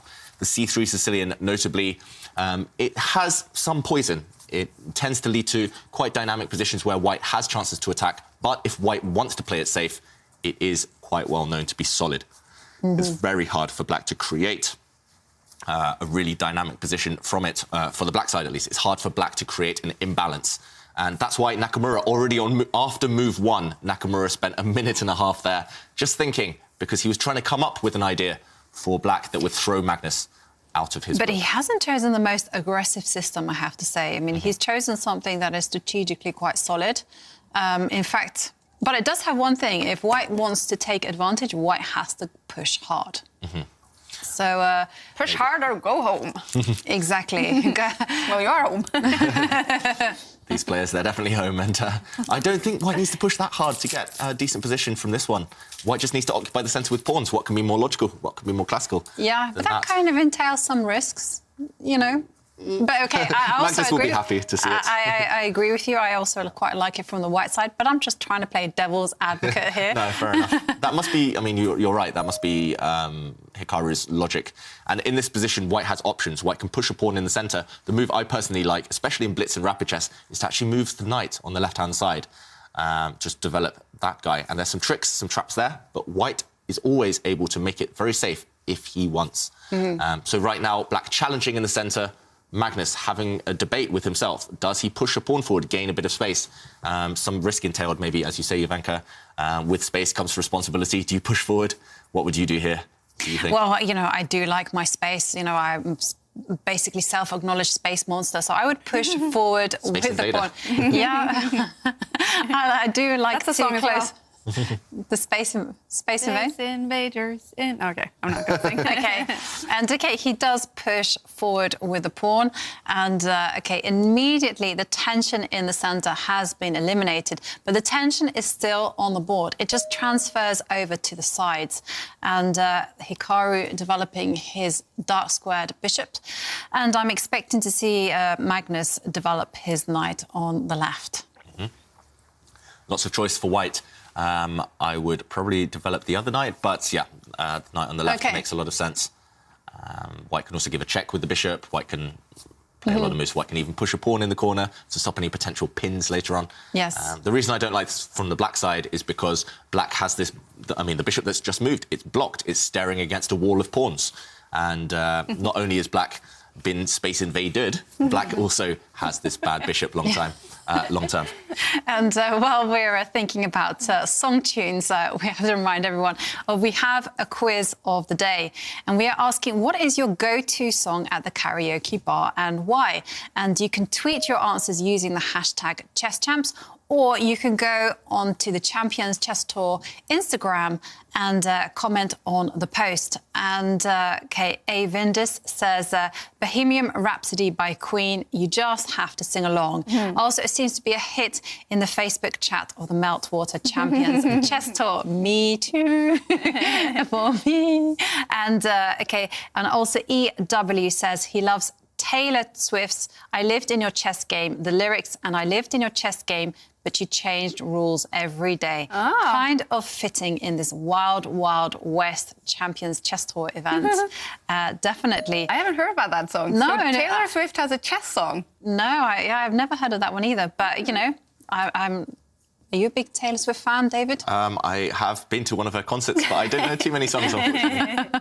And finally, Orkan Orne says, it has to be Eminem, Lose Yourself. You can listen to this song before any event, listening before chess game. You only get one shot. Do not miss your chance to blow. This opportunity comes once in a lifetime. Now, it's interesting Orkan actually says that, because I do know of the story of the Australian Grandmaster David Smerdon. Incidentally, he specialises in the C3 Sicilian, in this particular opening that we're seeing. And when he was playing Magnus Carlsen, Australia against Norway, he prepared using Eminem's Lose Yourself. And it was only when he sat down and got to the board that he had the song going on in his head that he realised it said, "You're going to lose yourself." And then he thought maybe it wasn't the best choice. But yeah, the lyrics in general are very motivational. And let's go back to the game and check out the opening developments. Yeah, and I think one other thing we should mention, another potential influence on Magnus Carlsen's opening choice, playing this line we call the C3 Sicilian. His fellow Norwegian, who played in the competition earlier this week, Johan Sebastian Christiansen, has published a course on chessable on the C3 Sicilian. Do you reckon Magnus has been studying that one? It's a possibility. He always takes an interest in his fellow Norwegians and their chess. The reason I like this position, though, is it's actually the same opening as a line of the English opening with colours reversed. White has one extra tempo, however, and that's why I think it's quite a good opening for White. So right now, White can play bishop. The move I would play is bishop takes knight. I would just take that knight on the left side of the board, and then I would try and occupy the square in front of it. Yeah. So this is strategic stuff. Both sides spending a bit of time. We're only on move 8, move 9, but both sides, I mean, they are showing a bit of nerves here, just choosing the opening, at least getting a playable position. Hikaru's got a position full of tension, but we'll see who it favours later on. And just to clarify, the bishop takes knight that David is referring to is the bishop takes knight on the left side of the board. You do not want to be picking up your dark square bishop and just giving that away for a knight on the edge of the board. But OK, Magnus plays a very positional move, and the whole motif of this little move is actually to prevent Black's light square bishop developing and pinning the knight against the queen. And the reason he does this is because, you know, we're kind of, well, David has coined the phrase, with great space comes great responsibility. And it's all about defending the protectors of your very advanced pawn center. And that is why Hikaru lashes out immediately. He challenges that pawn in the center. And so far, this is all theory. This has been played before about 50 times in my database. I'm sure my database isn't even telling the half of it. So lots and lots of games here. What would you do here, David? Would you develop a knight, or would you try to eliminate the pressure in the centre by exchanging some pawns? If I only needed a draw as White, I'd be very tempted to play pawn takes pawn right now, just to eliminate that tension, just make things really solid. Don't let your opponent get too active. Don't let them be the one to start deciding this structure in the centre. But if I were maybe playing for a win objectively, I would be tempted to just move my rook across one square. The rook, just line it up in the centre. Rooks love those semi-open lines. You support your central pawn. You do pose a question to Black on how to break the tension. And yeah, I've had, if not this exact position, then something very, very similar before. And it worked out quite well. White was very, very solid after just playing pawn takes pawn. So Magnus just weighing up the risks now. He might develop a knight, might develop a rook, might just take that pawn off and might even capture that knight on the left side of the board. But we'll see. Yeah, we'll see. Choice. And he's chosen the most solid approach, and that is just capturing the pawn, just as David recommended. And now the decision is in Black's court. So I would guess that you have to capture in only one way.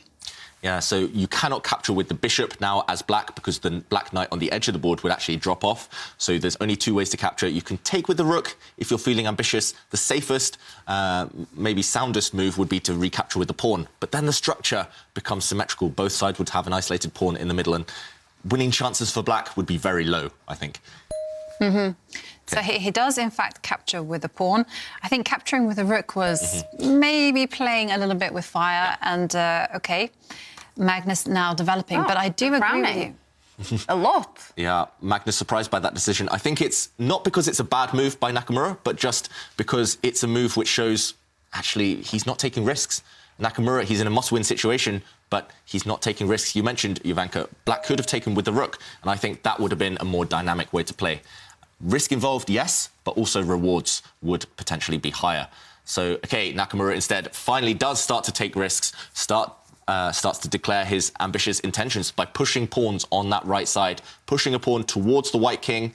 Maybe that pawn will continue pushing, trying to dislodge white's knight.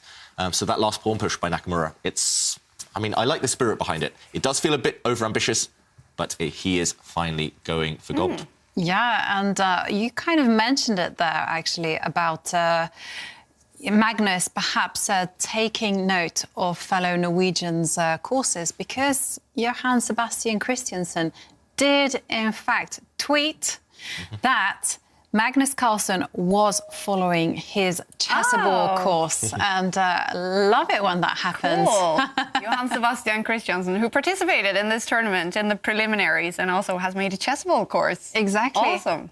And we've actually seen the chessable courses be super effective at Super Grandmaster level. Yeah. I mean, Wesley won the Opera Euro Rapid solely using the repertoire that he advocates on his chessable course.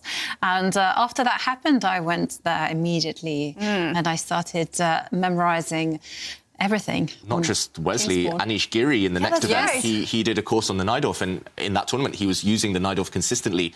It brought him great rewards in that one. He ended up winning the tournament as well. So if it's good enough for these elite players, it's good enough for Magnus, clearly, following his, this chessable course. It's probably good enough for the rest of us, right? And a good source of research for us if we want to learn chess, if we want to especially work on our openings and general understanding of the game. Definitely. All right, this move, is it still ambitious by Hikaru? Yes, he's definitely taking some risks. He's just improving his queen there. We see in Nakamura's face, he kind of made a type of face. And, OK, meanwhile, Magnus does reroute the white bishop. That bishop wants to step one square back, attacking black's central pawn. Both sides have isolated pawns in the middle, and it is about who can target the opponent's weak pawn first. Naka not really looking too happy with his position, but he's doing the right thing. He has taken some risks, at least. I'm just noticing Magnus Carlsen's pants. So he's very nicely dressed on top with a shirt, as you know you should. I think definitely he's wearing sweats on the bottom. Nakamura was wearing shorts yesterday, I noticed as well. So they're enjoying their stay-at-home comforts. Yeah, very cool. All right, we are waiting for Hikaru to make his next move. He has to go for the win in this one. And I want to ask you a question, David. When will you be playing a tournament next? I think I know the answer. Ooh. Start in May, right? That's right, yeah, in just a couple of weeks, maybe. Even less, maybe 10 days, yeah. The Mr. Dodgy Invitational. Yes, which has been a huge hit the last couple of years. Or one. Just last year, yeah. Exactly. It was won by Anish Giri eventually. I took part last year, but I was knocked out in the first round by David Navara, a Czech grandmaster. Yeah, I can't wait. I've heard some big names are playing in that one. Yeah, I know Grisha, Giri, Svidler, Vidit, and David, of course, Mr. Dodgy tells me, starting May 12th. And what I really like, I mean, it's absolutely fantastic player list that you kind of read out there. But what I also really like about the Mr. Dodgy Invitational was that when we questioned Anish about, this winning the Magnus Invitational, was that a great achievement, that his first? And he said, no, I won the Mr. Dodgy Invitational. Exactly. So, and to be honest, when you kind of read out the roll call, I kind of can understand, these are the best players in the world. So David, oh dear, I need to start training, clearly. Yeah, exactly. Well, this is training, isn't it? True. Yeah. True. I mean, I've done okay online recently just because I feel so inspired by watching these great guys play. It's really nice getting a front row ticket to the world champion and some of the other top players like Nakamura in action. But yeah, I mean, that's going to be difficult stuff with so many big players. Oh, yeah. So exciting. May 12th on Chess24. Definitely recommend everyone just following that with David and Anish Giri and some other fantastic names. All right. And we do have some moves here. The bar is liking it for Magnus Carlsen. The bar is loving White's position. I don't think it's that clear-cut. White isn't winning. It's nothing too drastic yet.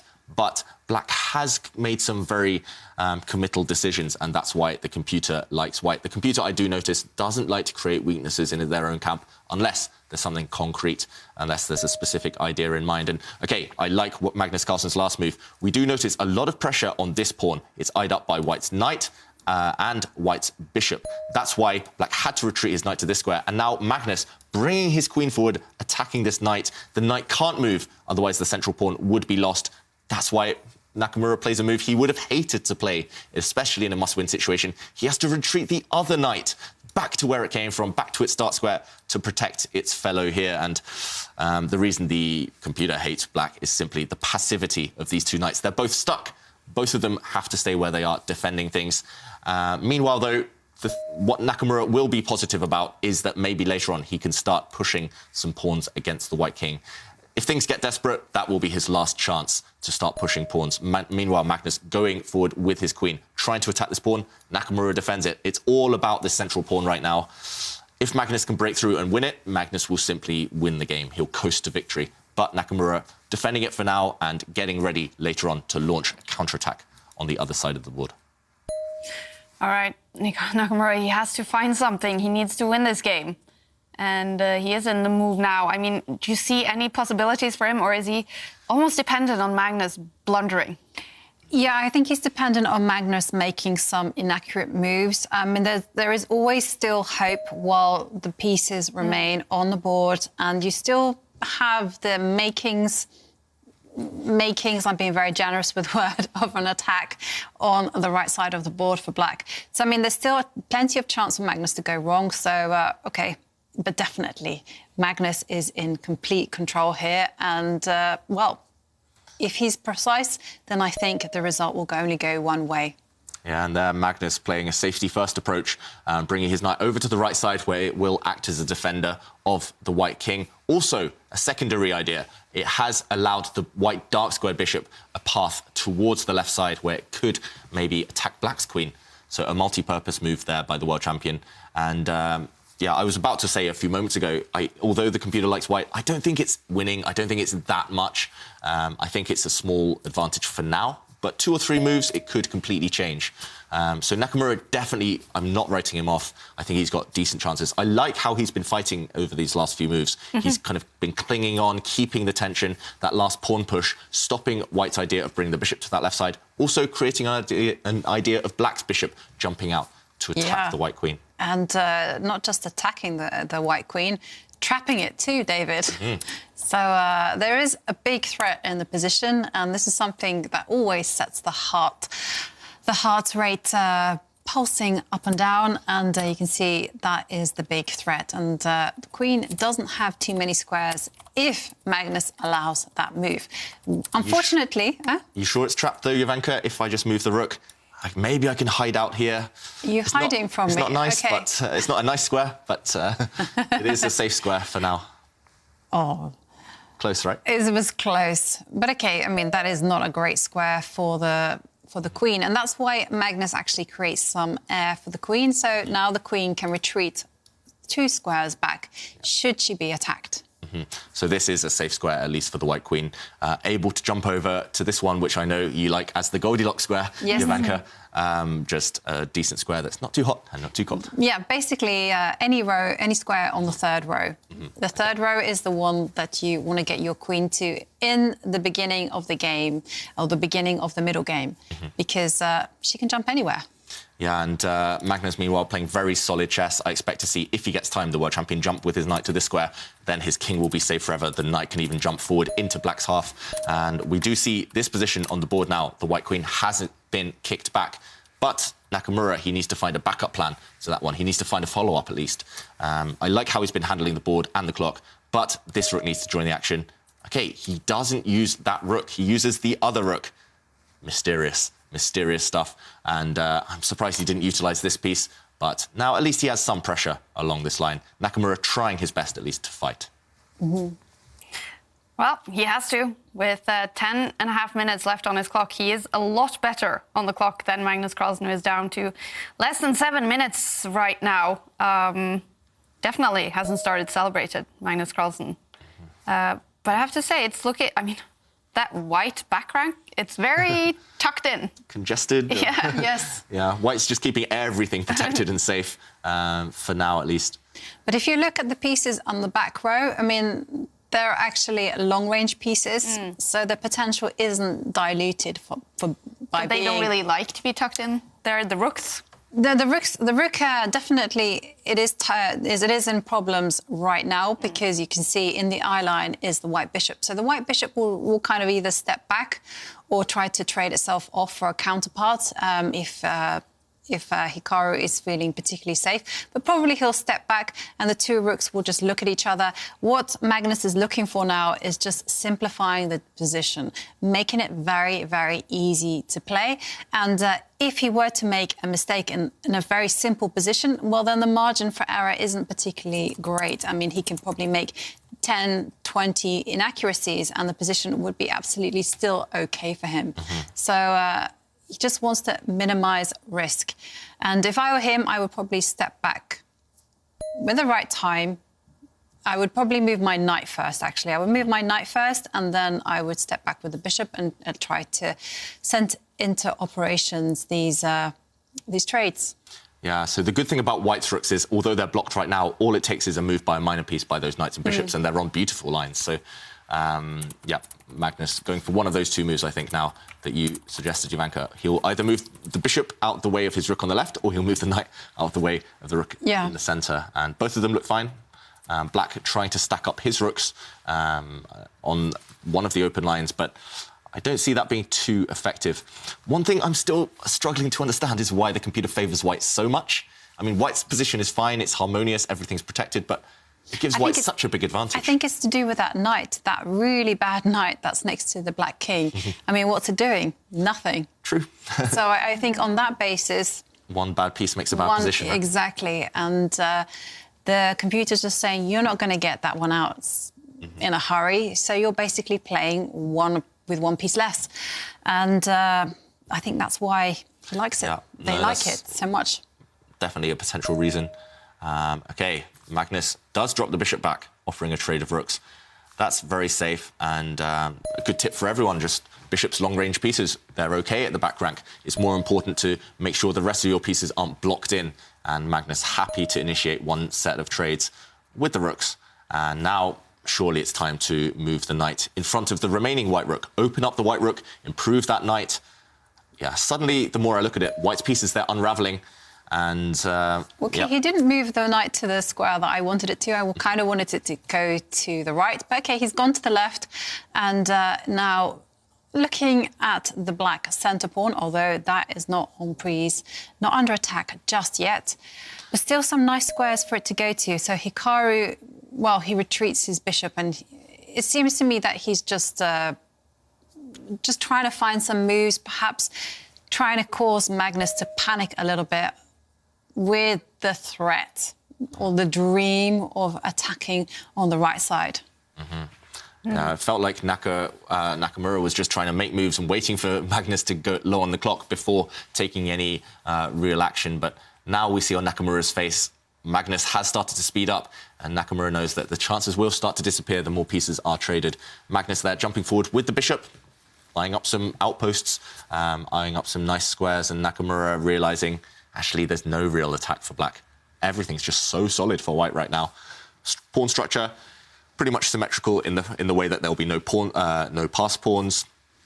So if there's no strategic ideas for black, if there's no way to assert your strategic dominance, you have to go dynamic. You have to play on the front foot. He does retreat his queen, however, still biding his time, maybe creating a square for the black rook to use. But yeah, it does feel like Nakamura slowly is running out of opportunities to complicate this one.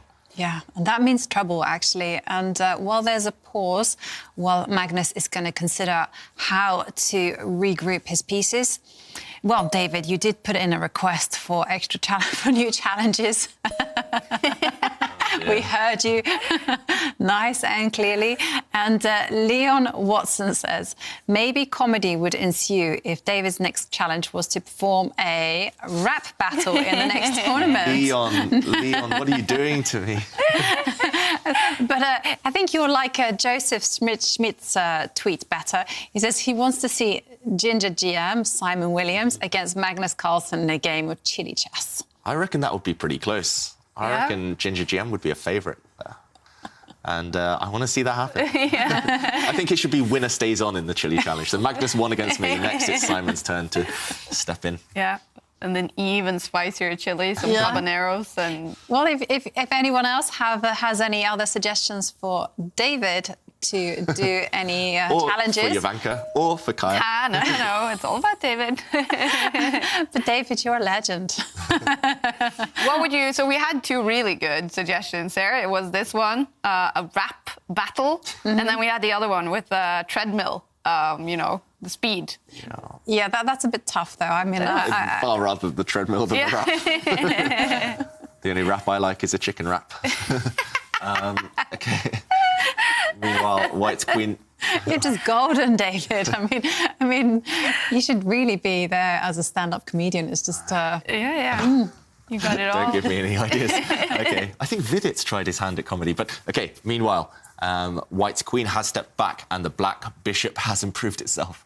That black bishop looks a bit shaky, though, Jovanka, on an open line, and that's why White does line up his queen and the white rook, the black bishop stepping back. Nakamura, he's kind of curled up in a ball, all of the black pieces just retreating, solid, but no activity for now. It definitely feels like he's biding his time. He's hoping that the clock becomes a big factor before he initiates. Definitely. I mean, Magnus is under 5 minutes. And one other thing I would like to say about Magnus's position is that there is no immediate breakthrough. And when you have that kind of situation, often psychologically one starts to feel frustration, and especially if he's not making improvements. I'm just kind of comparing this position to the position that Hikaru had a few moves before, and I would say Hikaru has made a little bit of an improvement. Actually, I would say a little bit more than a little bit. Yeah.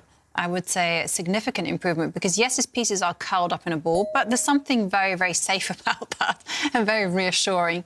Yeah, I mean, apart from that white knight on the left side, black has pretty much covered every square in his half of the board. And if white's pieces are just stuck with no prospects of improving, then slowly Nakamura, he's the one who'll start stepping forward. He's the one who'll frustrate Magnus. And already we're starting to see the advantage disappear, according to the computer at least, according to Stockfish. There we do see Stockfish's top move suggestions, but none of them really improve white's position that much. All of them are just manoeuvring moves. White's queen could step back. White's bishop could slowly step forward. If there's no clear plan for Magnus, it's going to be very difficult with only 4 minutes on the clock. Nakamura doing a very nice psychological trick of maintaining the tension. Only one set of rooks have left the board. Only 2 pawns have left the board. There's still plenty of ammunition left for black to create an attack later. Magnus, I don't know how he found the top computer suggestion there. It wasn't even on my radar. Bringing the white queen all the way over to the other side, lining up the queen with the bishop, using a bit of teamwork along the light square diagonal. But still, white lacking an immediate plan. Nakamura waiting, biding his time for the right moment. And, OK, 4 minutes versus 8 minutes. Anything's still possible. Wow.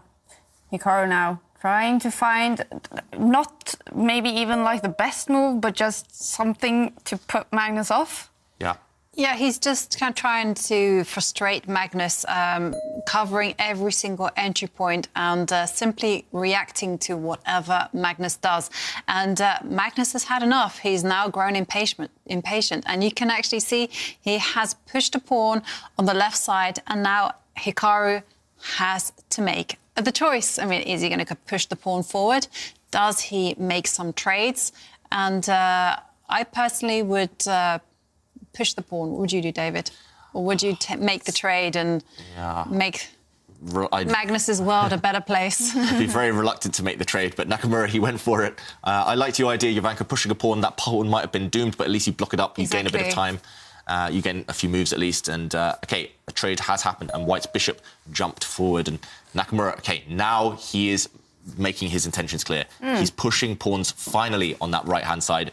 Just at least planting the thought of a kingside attack in Magnus's mind. He's trying to scare Magnus, but Magnus not flinching, retreating the white knight. There's a threat in the position. The square that the knight was previously on has been vacated, and white's bishop now wants to jump out there, attacking black's rook, pinning that rook to the black queen. So Magnus, he has ideas of his own. He's starting to up the pace on the clock. And can Nakamura turn those kind of ghosts, turn those ideas of an attack into reality? Can he actually go for the white king? It feels like he needs to sooner or later, otherwise he'll just run out of time. Yeah, but OK, he has to deal with the immediate pressing matter, which is to deal with that rook. The rook and queen are aligned on the same diagonal, so I think he has to take a step back. And you wouldn't offer to trade rooks, Jovanka. You'd step back. I'd Well, probably agree.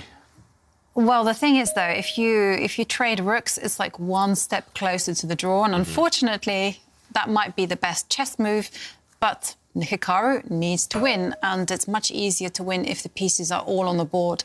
And, OK, Hikaru did step back with the rook, and Magnus now rerouting his knight. And look at Hikaru. Hikaru just says, you want to go to that square? I'm not allowing that knight there at all. So this is something that we kind of call prophylaxis. And, OK. Wow, so Magnus has actually won a pawn. We were so busy looking at the right side of the board, we forgot that black was hanging a pawn on that left side. So although white has had to give up a bishop for a knight, a fair trade, to win that pawn, it looks like white's remaining pawn now on that left side. It will cause a distraction, a serious distraction for Nakamura. And the two bishops that we've talked about quite a lot, the top grandmasters loving having a bishop pair. Here, white only has one, black has those two bishops. Black's bishops, they don't look impressive, especially the dark squared bishop for black, purely doing a defensive job right now. If it comes to life, maybe black has chances, but that is a distant dream. And Nakamura trying to cause some confusion by going on that right side of the board. He's going to have to gamble in the next few moves, everything against white's king. But, okay, Magnus has a move or two before any attack arrives. What do you think here, Jovanka? How do you deal with that threat against your knight? Do you move that knight? Magnus does. He retreats it. A very safe move there, not allowing black to ruin the pawn structure around white's king, to create weaknesses around the white king. And white's looking solid. Magnus is just really working that solid angle. He's not letting Hikaru do anything. OK, so Hikaru advances his pawns, and definitely there is the threat of an attack. Sometimes the threat is worse than the execution, and Magnus attacks the queen. But, OK, is there some chances now for some sort of tricks? The queen can step back. Queen most likely will step back. Yeah. Black could, if he's feeling ambitious, just counterattack against white's queen there with his rook, but the queen does eventually step back. And I don't really see the immediate threat for black. I do like what black's done. He's activated the diagonal of his dark squared bishop. I was maybe saying that was an issue with black's position just a few moves ago, but black's dark squared bishop at least has some targets long term. I still don't see black's next move, to be honest. So as white, I would just push my corner pawn. But Magnus, we saw it yesterday. When the queen's on the board, he loves to centralize. It's all about centralization. You control more squares. That queen inching towards the black king, just trying to plant that seed of doubt in Nakamura's mind. And there's still no way forward for Hikaru. I mean, that queen is a great queen. It's attacking the rook, it's attacking the knight, and Hikaru just doesn't have the energy to mobilize any of his pieces into an aggressive formation. So, I mean, I really do like Magnus's move. It's very natural and just very, very strong. What can Hikaru do? Perhaps... I'm struggling. I mean, I was thinking perhaps he could move the knight, but if he moves the knight, he lets go of another pawn. So... I mean, that last move is so sophisticated by Magnus. I was just caveman style, just push a pass pawn. But Magnus, he's going for control, and that's much more frustrating for Nakamura to deal with. Like you say, maybe it is time to just give up all the pawns and just go for the white king somehow. But white's king has two of its best defenders around it. It has those two knights. If black's bishop in the corner ever takes white's knight in the centre, I think white would just recapture with his bishop, maybe. And black would have had to part with a potential OK, piece. so Hikaru has gone for my pawn. Desperate times, desperate measures. OK, so the black knight reroutes itself, and the whole aim is that the knight is going to come forward and try to cause some mischief in the centre. So, I mean, the big test of this is just simply, can white capture the pawn and just say, I'm going to be 2 pawns up? I think the answer is yes. You can be greedy. Take a second pawn. Why not? If we just bring up... OK, we don't need to bring up the analysis board because Magnus just moves. If he had captured that pawn, I think he was fine, Magnus Carlsen. But black would have gained some time by attacking the black queen. So Magnus not being greedy, jumping forward, back with his knight to where it came from, actually. Now just daring Nakamura to play bishop takes knight, ruining the white pawn structure. But actually just removing a potential attacker. That black bishop was doing quite a good job putting some pressure on white's position. So Magnus is saying, you can trade, but I'm getting closer to the draw if you do that. And maybe black needs to do that. Nakamura now debating whether there's an option. Do you have to take that knight, Jovanka, that has just moved? Yeah, I mean, unfortunately, I would love to say no, but it's so dangerous. That knight is going to come into the centre. It's threatening a pawn, and that's a key pawn. So, unfortunately, Magnus is playing amazing chess, and it is Hikaru, the one who is in deep, deep trouble. And if this were a normal game, it would be Hikaru who would be doing everything possible for the draw. And what would you do, David? Would you capture the knight? Reluctantly, I think so. With a heavy heart. Yeah, there's just nothing else for Nakamura to do. And I don't think we can fault either players in this game. Magnus, he's played perfect chess, solid chess, not taking too many risks. Naka's played great chess as well, creative, trying to make things happen, but it's just so hard as black if your opponent's in a solid mood, especially when your opponent's the world champion. And Nakamura, he's trying, and he'll continue taking those risks because a draw is useless at this point. But yeah, he's running out of opportunity to do that. He's running out of pieces as well if bishop takes knight right now. And the time advantage is getting very low. Yeah, it's disappeared pretty much already. The time advantage, No, Magnus, the last dozen moves, he's really upped the quality. And he's really bullied kind of Hikaru with the prospect that Hikaru needs to win. You know, there's so many times that perhaps Hikaru could have equalised, and in a normal game he would have traded a few pieces and the position would be level. But Hikaru could never do that. Instead, Hikaru had to generate play. And, he has traded the bishop for the knight and now pushed his knight to a better square. But, OK, David's very ruthless, that is mean, idea of just pushing the pawn, well, that is now in operation. And Magnus is just teasing Hikaru. He's like, you want to attack me? What attack? I'm just going to push my pawn until the edge of the board, and it's going to be all over. I mean, what can Hikaru do? Anything? I think the last final remaining chance now is to push some pawns in front of the white king and pray and just hope that Magnus gets nervous. It's not going to work. Black just doesn't have any pieces around the white king to create those threats, but you have to at least remind your opponent that they have some stuff to worry about. And, OK, Nakamura playing a defensive move. Nakamura offers a draw with that move, and Magnus accepts. Magnus wins the tournament. Magnus Carlsen is the winner of the new in chess classic. The first tournament he wins in the Meltwater Champions Chess Tour. Finally, the world champion is a winner on the Meltwater Champions Chess Tour. Very mellow here. And there he looks up. All right! Teasing us a little bit there, but there we have the reaction. Wow, huge congratulations to Magnus Carlsen, the winner. Finally, we have to use the word finally. Yeah. I mean, it was really what we wanted to see. We all wanted to see Magnus finally win something, especially after 4 attempts, and he looked so low. And then we got the dream final. We got the best players in online speed chess, Hikaru against Magnus. And we were treated to a lot of fireworks today. What we saw from Hikaru in game 1, that was beautiful. And he was so close in game 2 to doing something. And again, Magnus giving us a masterclass in game 3. I mean, what a treat. It sort of had to be in this fashion, with Hikaru Nakamura against Magnus Carlsen in the final, doing it the way he's doing it, and that celebration, David. Yeah. What's that telling us?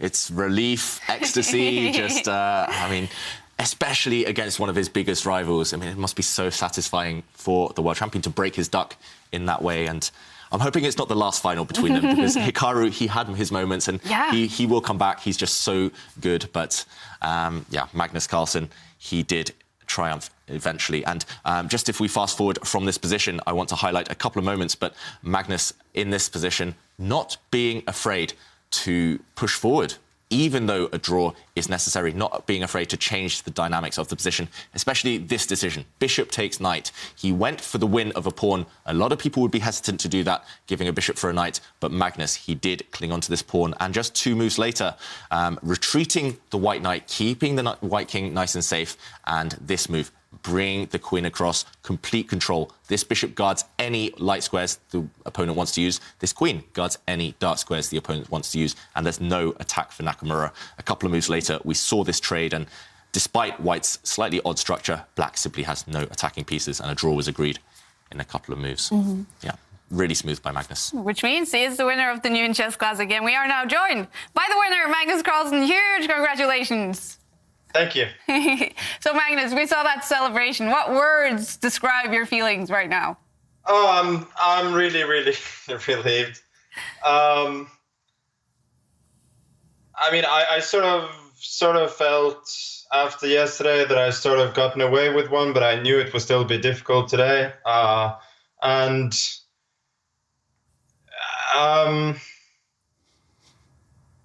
you know, I don't think any of us played a particularly good match, but yeah, I don't care about that right now. I'm just so happy to have won one of these tournaments, and it feels really, really good. Yeah, and why now? What went right this time that hasn't gone your way the 4 previous tournaments? I think, to be honest, I was a little luckier this time. I think that's it. I feel like my play was probably a little bit better last time out, but I had the necessary luck this time. And I think overall in the tour, it's not unfair that I finally win one, but that it turned out to be this one was, yeah, a little bit lucky. And is it also a little bit about timing? We know the candidates finish sort of initiating the World Chess Championship year. Sort of motivation, maybe just rising to the top? No, I don't. I mean, I would give you some very advanced explanations if there were any. I just really think that my level wasn't that different from other tournaments. Maybe like considering the last one, maybe a little bit worse even, but it just fell for me this time. But yeah, I don't care about that right now.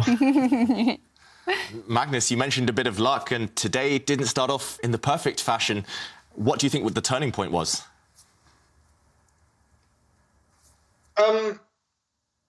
No, so I made a few poor decisions in the opening. He was clearly well prepared, and I just chose poor continuation at some point. Then, yeah, I actually got some chances. I could have even have won at some point, and I saw that a couple of moves later. That's why I was really upset there. I think for me, one turning point was the second game. Since after he took on c3 and then on f3, I saw that gf was a draw by force, and then sort of out of inertia, I played queen d2, and after I made the move queen d2, I realized that he could just go b6, retreat his bishop, and my position is awful, especially considering that's another thing that I've missed. If I try and develop the bishop to b2, he has this trick with knight c4, and yeah, my position is just awful. So I mean, after I'd realized that he was much better there, I even like briefly considered going knight e4 after we'd repeated once, but then yeah, finally I hoped that he would repeat again, and I sort of felt like I'd gotten away with one there, because after that, obviously it's not a great situation, but it's still 2 games, and I have to win one of them. So it could be a lot worse. So yeah, if you want to look for turning points today, this was certainly it. So you were surprised by his decision to take the draw there? Not shocked. I think he probably was just in a mindset that the draw was good, and even if he felt that he was somewhat better, he would take a draw. If he felt that he was much better, he might have played on. But I think I didn't get the impression that he was very, very confident throughout the match in general, and this was probably a prime example of that.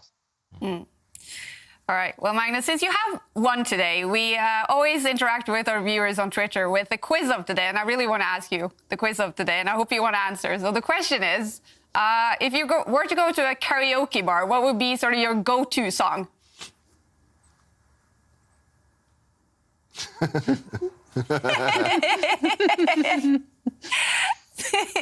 You must another time. Okay, so you're not going to celebrate with karaoke today then, or? No.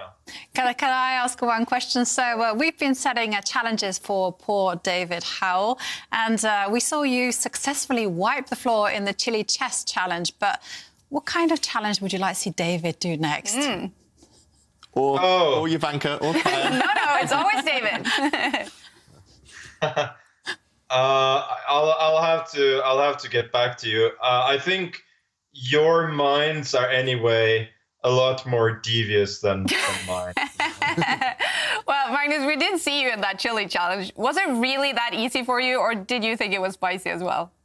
No, it wasn't spicy at all. It was fine. You should have Levon do it another time. Okay. Because he eats chili like their chips. Good tip. Or candy.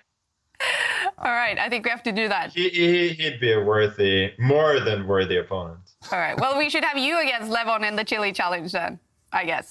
Maybe. All right. Magnus, we're so happy for you. Huge congratulations on the win in the New Chess Classic. Thank you so much. Thanks for joining us.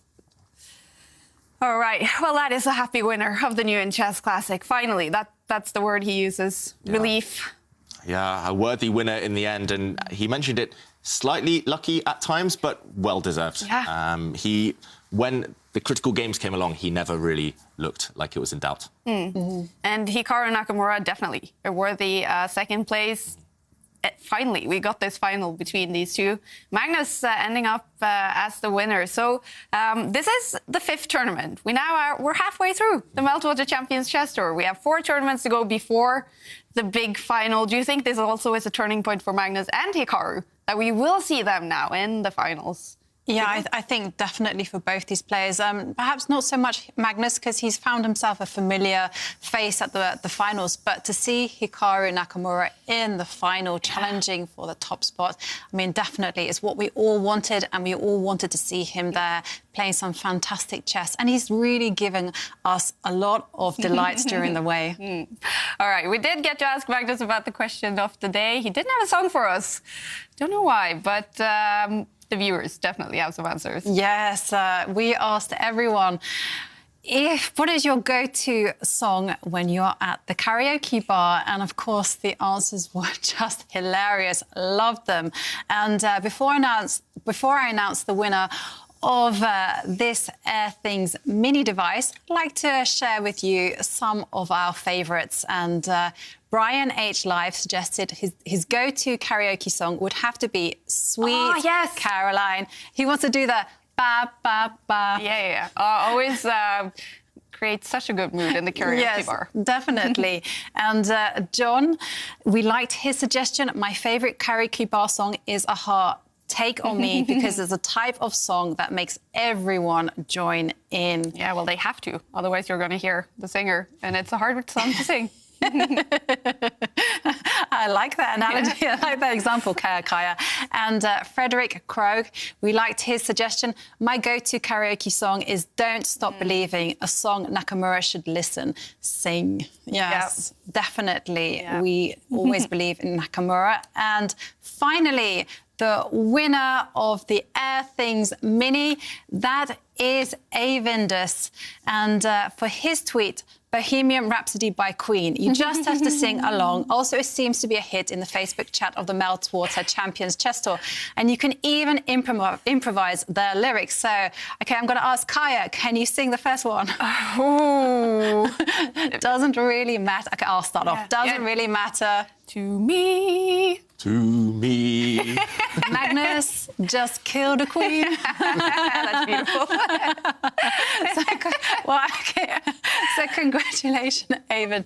That was a classic tweet. Fantastic. And yeah, someone will be in contact asking for your details. Ending on a high note. Yes. Yes. All right. We have to do, finally, the results in the New in Chess Classic. Here it is. Hikaru Nakamura and Magnus Carlsen fighting it out in a very tense final. Magnus did win the first match, and after losing the first game today, Hikaru, a great win there. Magnus did win the third game, and this is the final result. It is a draw today, so Magnus winning 1-0 in the finals, and this is his road to that final. Knocking out Timur Rajabov in a very tough quarterfinal, then knocking out Levon Aronian in a great semi-final, and then Hikaru Nakamura, who knocked out Shakhriyar Mamdiyarov in the semi-finals.